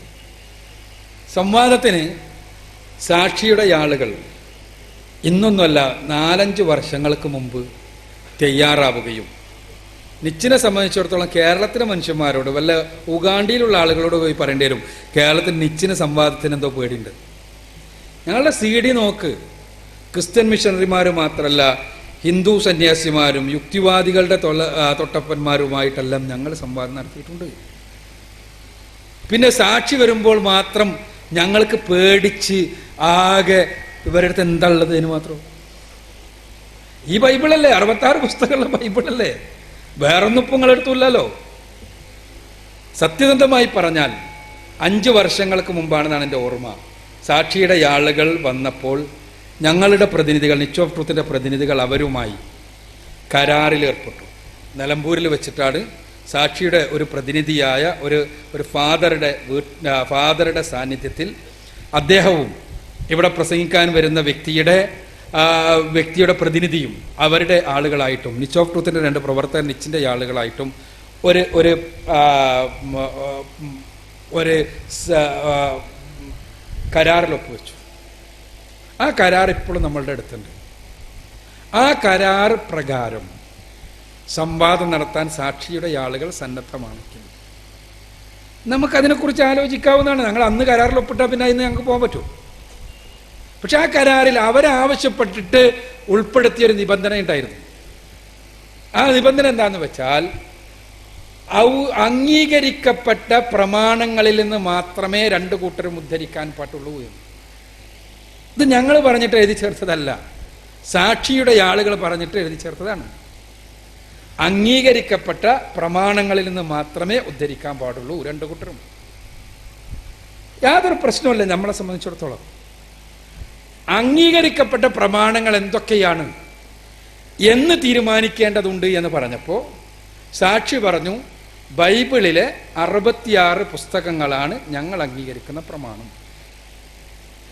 നിച്ച് ഓഫ് ട്രൂത്ത് പറഞ്ഞു, ഞങ്ങൾ പരിശുദ്ധ ഖുർആനും സ്വഹീഹായ ഹദീസുകളുമാണ് ഞങ്ങൾ അംഗീകരിക്കുന്ന പ്രമാണങ്ങൾ. അപ്പൊ ഈ പ്രമാണങ്ങളിൽ നിന്ന് ഉദ്ധരിക്കാൻ പാടൂ എന്ന് പറഞ്ഞാൽ വിഷയങ്ങളിലുള്ള ചർച്ചകളിൽ എന്തേ പാടുള്ളൂ? ബൈബിളിൽ 66 പുസ്തകങ്ങളിൽ നിന്നും ഖുർആനിൽ നിന്നും സ്വഹീഹ ഹദീസിൽ നിന്നും നമ്മൾ ഉദ്ധരിക്കാൻ പാടൂ, അവരും അങ്ങനെ ചെയ്യാൻ പാടൂ. അപ്പൊ സാക്ഷിന്റെ ആൾക്കാർ പറഞ്ഞു, ഇസ്ലാമിന്റെ പ്രമാണങ്ങൾ അതൊന്നുമല്ല. ഇസ്ലാമിൻ്റെ പ്രമാണങ്ങൾ, ഫത്വകൾ ഇസ്ലാമിൻ്റെ പ്രമാണമാണ്. ഇവിടെ പറഞ്ഞ എന്നെ കൊണ്ട് പറയിപ്പിക്കാൻ വേണ്ടി ചോദ്യം ചോദിച്ചില്ലേ, എന്താണ്? ഇബ്നു ഇസ്ഹാഖ് ഇസ്ലാമിൻ്റെ പ്രമാണമാണ്, തബരി ഇമാമിൻ്റെ താരിഖ് ഇസ്ലാമിൻ്റെ പ്രമാണമാണ്. നിങ്ങൾ ആരെങ്കിലും മുസ്ലിങ്ങളുണ്ടല്ലോ ഇവിടെ കുറേ ഇസ്ലാമിൻ്റെ പ്രമാണമായിട്ട് ഈ ഗ്രന്ഥങ്ങളെ ലോകത്തുള്ള ഒരു മുസ്ലിം സംഘടനകൾ തമ്മിൽ ഒരുപാട് അഭിപ്രായ വ്യത്യാസമുണ്ട്. പക്ഷെ ലോകത്തുള്ള ഒരു മുസ്ലിം സംഘടന ഇതൊന്നും പ്രമാണമായിട്ട് അംഗീകരിക്കില്ല, പ്രമാണമായി ആരും അംഗീകരിക്കൂല. ഇതെല്ലാം വിവരങ്ങൾ ലഭിക്കാനുള്ള സോഴ്സാണ്. പ്രമാണം എന്ന് പറഞ്ഞാൽ അതിൽ പറഞ്ഞു കഴിഞ്ഞാൽ രണ്ട് ചോദ്യമില്ല, അതങ്ങനത്തെ സാധനത്തിനാ പറയാ. അപ്പോൾ ഇവർക്ക് ഇതെല്ലാം നമ്മൾ പ്രമാണമായിട്ട് അംഗീകരിക്കണം. അപ്പൊ വിഷയം എന്താന്ന് വെച്ചാൽ അതിലെല്ലാമുള്ള പല വിഷയങ്ങളും സ്വയം അല്ലാത്ത സംഗതികൾ അതുപയോഗിച്ചിട്ട് ഇസ്ലാമിനെ അടിക്കാൻ ഒരു മാർഗം ഉണ്ടാവണം, എങ്ങനെങ്കിലും ഒന്ന് ജയിക്കണം, അത്രേ ഉള്ളൂ. സാക്ഷിക്ക് അതിൻ്റെതായ കാരണങ്ങളുണ്ടാവും. അത് നമ്മൾ പറഞ്ഞു നമുക്കത് അംഗീകരിക്കാൻ പറ്റൂല. അപ്പൊ അവർ പറഞ്ഞു എങ്കിൽ സംവാദം പറ്റൂല.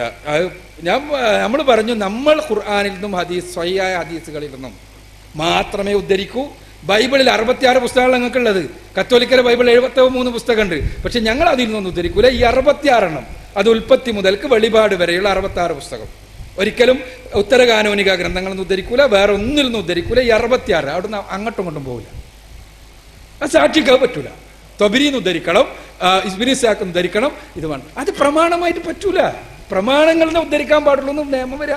അപ്പം എന്തായാലും അത് മാറ്റാന്ന് പറഞ്ഞു. ശരി, മാറ്റാം, കുഴപ്പമില്ല. പക്ഷേ ഞങ്ങളെ മുസ്ലിങ്ങളെ സംബന്ധിച്ചിടത്തോളം കൃത്യമായിട്ട് സാക്ഷിൻ്റെ ആൾക്കാർ മനസ്സിലാക്കുക, മുസ്ലിങ്ങളെ സംബന്ധിച്ചിടത്തോളം എല്ലാറ്റിനും കൃത്യമായ ദൈവിക മാർഗനിർദ്ദേശമുണ്ട്. ഏതെങ്കിലും ഹൈദരാബാദിൽ ഓഫീസിൽ കുത്തിക്കൂട്ടിയിരിക്കുന്ന ആളുകളുടെ തലച്ചോറിൽ വരുന്ന നിയമങ്ങളല്ല ഇസ്ലാമിൻ്റെ നിയമമോ. ഇസ്ലാമിൽ ഒരു ടീമുമായി ഒരു കരാർ ഉണ്ടാക്കിയാൽ ആ കരാർ നിലനിൽക്കെ അതല്ലാത്ത വേറൊരു കരാർ ഉണ്ടാക്കാൻ പറ്റൂല. ഒന്നുകിൽ ആ കരാറ് ദുർബലപ്പെടുത്തണം, എന്നിട്ടേ പുതിയൊരു കരാർ ഉണ്ടാക്കാൻ പറ്റൂ. ഇസ്ലാമിലെ നിയമം ഞങ്ങൾക്കത് അനുസരിക്കണ്ടേ? ആ നിയമം പറഞ്ഞിട്ട് ഞങ്ങൾ പറഞ്ഞു ഈ ഉണ്ടാക്കിയ കരാറുണ്ടല്ലോ അത് ദുർബലപ്പെടുത്താതെ പുതിയൊരു കരാർ നമുക്ക് ഉണ്ടാക്കാൻ പറ്റൂല. ആ ഉണ്ടാക്കിയ കരാർ അനുസരിച്ച് സംവാദം നടത്താൻ ഞങ്ങൾ സന്നദ്ധാണ്. ഇനി അത് പറ്റൂലേ, നിങ്ങളൊരു പണി, നിങ്ങൾ സാക്ഷിന്റെ ലെറ്റർ ഹെഡിൽ ഇന്ന ഡേറ്റിന് നമ്മൾ തമ്മിൽ ഉണ്ടാക്കിയ കരാർ അനുസരിച്ച് സംവാദം നടത്താൻ ഞങ്ങൾക്ക് കഴിയില്ലെന്നും അതുകൊണ്ട് പുതിയ ഒരു കരാർ ഉണ്ടാക്കണമെന്നും ഞങ്ങൾ അഭ്യർത്ഥിക്കുന്നു എന്ന് പറഞ്ഞിട്ട് നിശ്ചോപ്രത്തിനൊരു കത്തുത, ഇൻഷാ അല്ലാഹ് നമുക്ക് അടുത്ത ദിവസം തന്നെ പുതിയ കരാർ ഉണ്ടാക്കാനിരിക്കാം. അപ്പോ പിന്നെന്തായി? പിന്നെ തബരി ഇസ്ലാമിന്റെ പ്രമാണമാണോ എന്നുള്ള വിഷയത്തിൽ സംവാദാകാം. തബരി ഇസ്ലാമിന്റെ പ്രമാണം എന്നുള്ള വിഷയത്തിൽ സാക്ഷിയായിട്ട് നമ്മൾ സംവാദം നടത്തണ്ടേ? നമുക്ക് വേറെ പണിയൊന്നുമില്ലാതെ നടക്കുന്നല്ലോ. ഇവിടെ ഇവർക്ക് എന്താന്ന് വെച്ചാൽ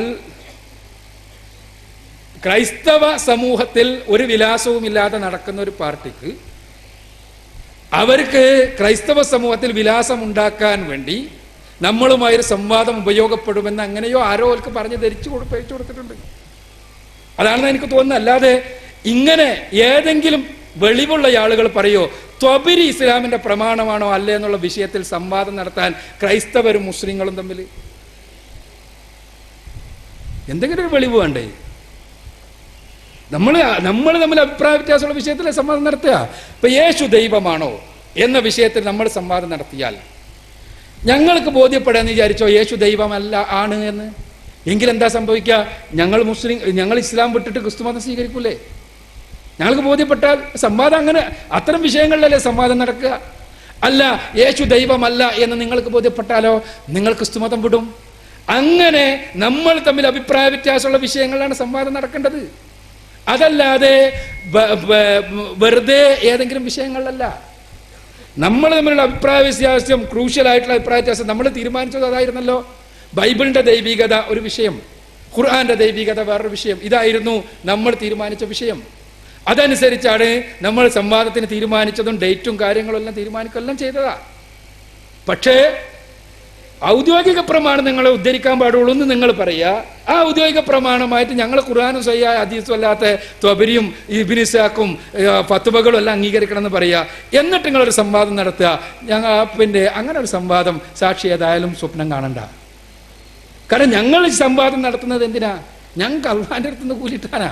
അല്ലാതെ നിങ്ങളിടയിൽ ആളാകാനോ ജയിക്കാനോ അതിന് വേറെ പണിയുണ്ട്. ഞങ്ങൾ സംവാദം നടത്തുന്നത് സർവ്വലോക രക്ഷിതാവായ തമ്പുരാന്റെ സംതൃപ്തിക്ക് പാത്രമാകാനാണ്. അവനിൽ നിന്നുള്ള പ്രതിഫലം ലഭിക്കാനാണ്. ഈ ഇസ്ലാമിക ദഅവത്തിന് അത് ഗുണകരമാകാനാണ്. തീർച്ചയായും ഇസ്ലാം സകല മതങ്ങളെയും അതിജയിച്ച് നിൽക്കുന്ന അത്യുന്നതമായ ആദർശമായത് കൊണ്ട് തന്നെ ഒരു സംവാദത്തിലും ഇസ്ലാമിന് തലകുനിക്കേണ്ടി വരില്ല എന്ന് ഞങ്ങൾക്ക് ഉറപ്പുള്ളത് കൊണ്ട് തന്നെയാണ്.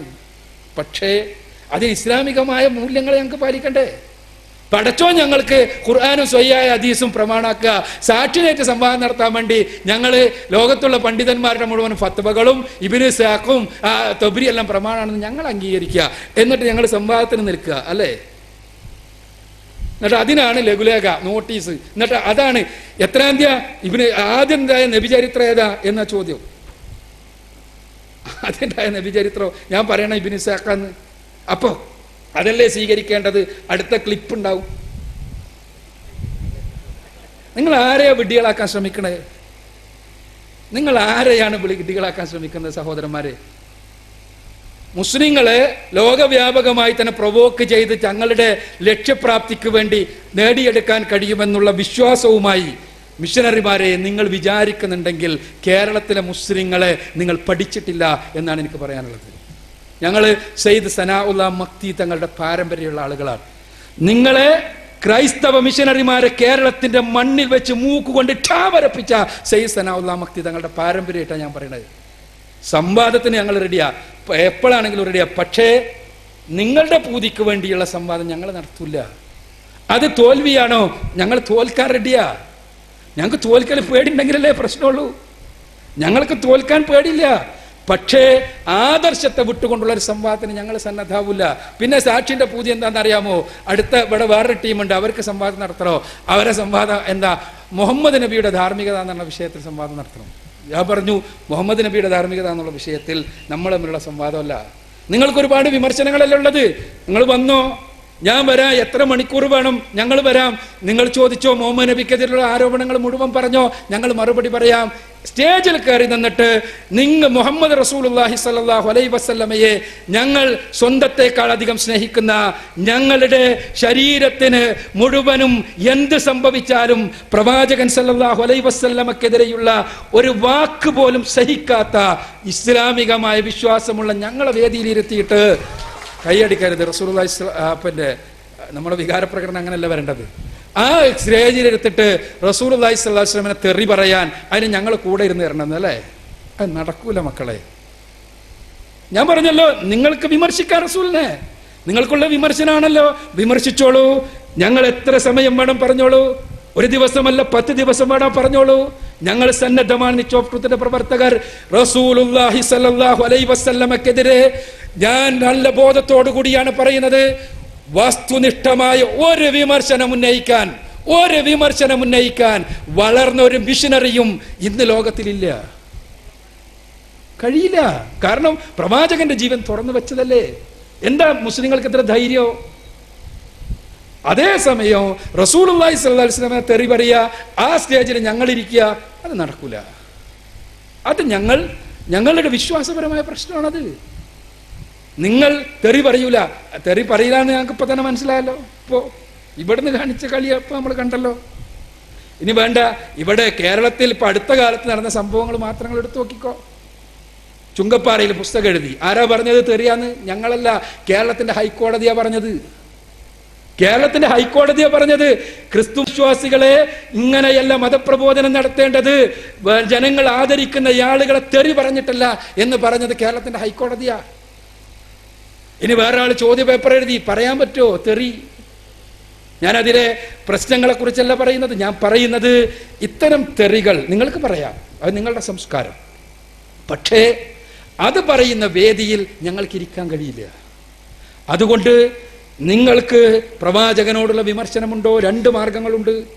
നിങ്ങൾ പറഞ്ഞോ, നിങ്ങൾ പറയുന്ന സ്ഥലത്ത് ഞങ്ങൾ വരും, ഞങ്ങൾ സ്റ്റേജിലിരിക്കും.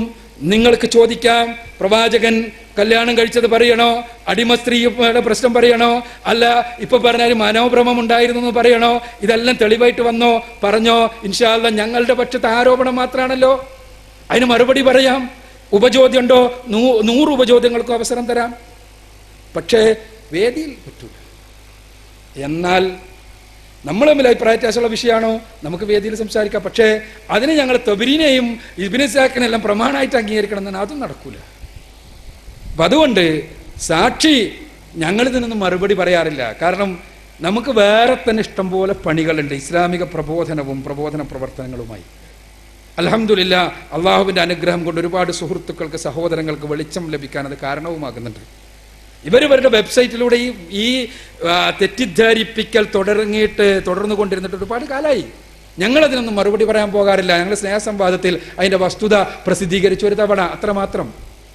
പക്ഷെ നമ്മളെ എങ്ങനെയെങ്കിലും ഒന്ന് പ്രൊവോക്ക് ചെയ്യണം, എന്നിട്ട് അത് വെച്ചിട്ട് ഒന്ന് മാർക്കറ്റ് ഉണ്ടാക്കണം എന്ന് വിചാരിച്ചുകൊണ്ട് നടക്കുന്ന സഹോദരങ്ങളെ, നിങ്ങൾക്ക് ആള് തെറ്റിപ്പോയി എന്ന് മാത്രമേ നമുക്ക് അവരോട് പറയാനുള്ളൂ.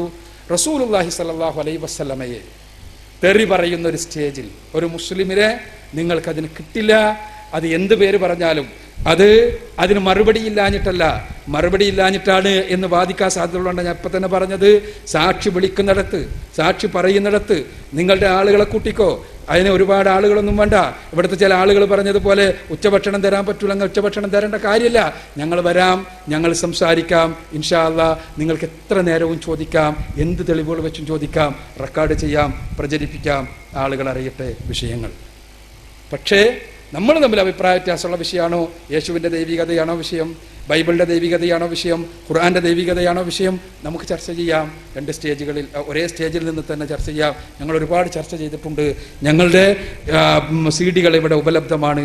അതുകൊണ്ട് തന്നെ നിങ്ങൾക്കത് പരിശോധിച്ചാൽ അറിയാൻ കഴിയും. സഹോദരങ്ങളെ, സുഹൃത്തുക്കളെ, ഇവിടെ തിരുവല്ലയിൽ ഇത്തരമൊരു പരിപാടി നടത്തുമ്പോൾ അതുകൊണ്ട് ലക്ഷ്യമാക്കുന്നത് മറ്റൊന്നുമല്ല, യഥാർത്ഥത്തിൽ ഈ സത്യസന്ദേശം തിരുവല്ലയിലെ സുഹൃത്തുക്കൾക്ക്, സഹോദരങ്ങൾക്ക് എത്തിക്കുക എന്നത് മാത്രമാണ്. ആ സത്യസന്ദേശം നിങ്ങൾ മനസ്സിലാക്കണം, ഉൾക്കൊള്ളണം. ഇത് ഇൻഷാ അല്ലാഹ് ഈ പ്രോഗ്രാം കൺക്ലൂഡ് ചെയ്യുന്നതിന് വേണ്ടി സുബൈറിനെ ക്ഷണിക്കുന്നു. നിങ്ങളെല്ലാം ഈ ആദർശ രംഗത്തെ എന്താണ് അഭിപ്രായങ്ങളും അഭിപ്രായ വ്യത്യാസങ്ങളും എന്ന് മനസ്സിലാക്കുക, വസ്തുനിഷ്ഠമായി പഠിക്കുക, മനസ്സിലാക്കുക, എന്താണ് എന്ന് അന്വേഷിച്ച് പഠിച്ച് സത്യം ഉൾക്കൊണ്ട് ജീവിതത്തെ മുന്നോട്ട് നയിക്കുകയും അവസാനം സ്വർഗ്ഗലോകത്തിലെത്തിച്ചേരുവാനും വേണ്ടി ശ്രമിക്കുക. സർവശക്തൻ അനുഗ്രഹിക്കട്ടെ. അസ്സലാമു അലൈക്കും വറഹ്മത്തുള്ളാഹി. അൽഹംദുലില്ലാഹി വസ്സലാത്തു വസ്സലാമു അലാ അഷ്റഫിൽ മുർസലീൻ വഅലാ ആലിഹി വസഹ്ബിഹി അജ്മഈൻ. അമ്മാ ബഅദ്. അഊദു ബില്ലാഹി അസ്സമീഉൽ അലീം മിനശ് ശൈത്വാനിർ റജീം. യാ അയ്യുഹന്നാസു ഉബ്ദു റബ്ബക്കും അല്ലദീ ഖലഖക്കും വല്ലദീന മിൻ ഖബ്ലിക്കും ലഅല്ലക്കും തത്തഖൂൻ. സ്നേഹമുള്ള സഹോദരങ്ങളെ, നിച്ച് ഓഫ് ട്രൂത്തിന്റെ നേതൃത്വത്തിൽ സംഘടിപ്പിക്കപ്പെട്ട യേശുക്രിസ്തുവിൻ്റെ സുവിശേഷം എന്ന ടൈറ്റിലിൽ നടന്ന ഈ സ്നേഹ സംവാദം ഇവിടെ തീരുകയാണ്.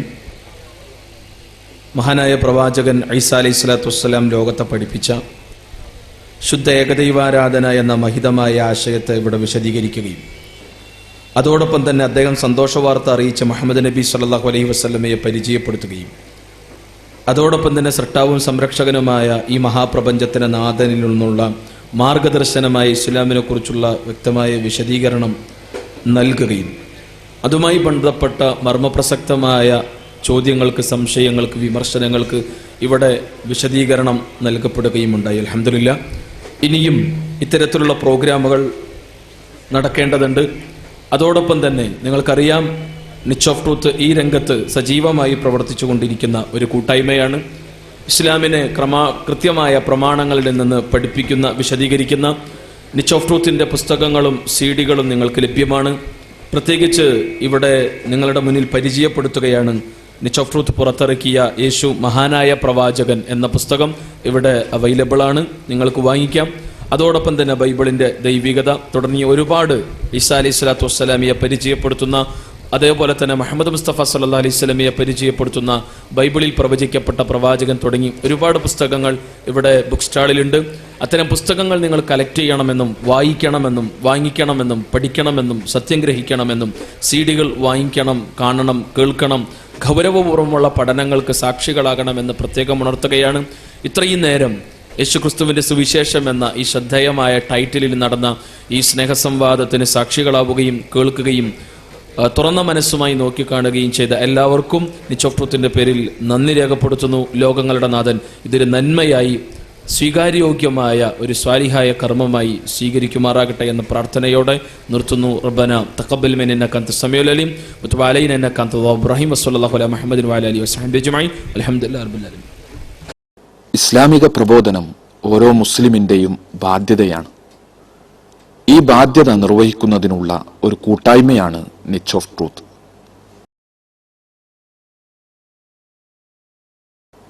നിച്ച് ഓഫ് ട്രൂത്ത് പ്രവർത്തനങ്ങൾ, ചോദ്യോത്തരത്തോടു കൂടിയ പൊതുപ്രഭാഷണങ്ങൾ, മതനേതാക്കളുമായി സ്നേഹസംവാദങ്ങൾ, സൗജന്യ ഇസ്ലാം കറസ്പോണ്ടൻസ് കോഴ്സ്, ഇസ്ലാമിനെ പരിചയപ്പെടുത്തുന്ന ലഘുലേഖകളും പുസ്തകങ്ങളും.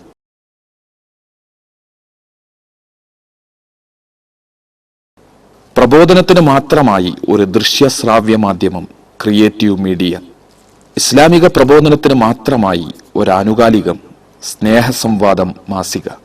ഇസ്ലാമിനെക്കുറിച്ച് സത്യസന്ധവും ശാസ്ത്രീയവുമായ അറിവ് നൽകുന്ന ഇന്റർനെറ്റ് സൈറ്റ്.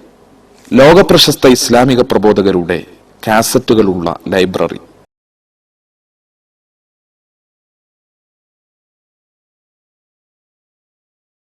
പ്രബോധകർക്കായുള്ള reference library.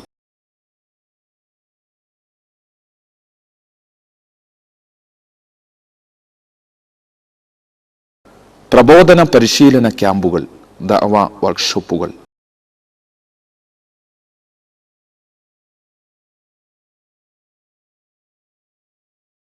ഖുർആൻ പരിഭാഷാ വിതരണം. നാഥ, സത്യമത സന്ദേശ പ്രചരണത്തിനു വേണ്ടിയുള്ള വിനീതമായ ഒരു സംരംഭമാണിത്. നീ ഏൽപ്പിച്ച ഉത്തരവാദിത്തത്തിൻ്റെ നിർവഹണത്തിനു വേണ്ടിയുള്ള എളിയ ശ്രമം. ഇതൊരു പ്രതിഫലാർഹമായ പ്രവർത്തനമായി സ്വീകരിക്കണേ. ആമീൻ.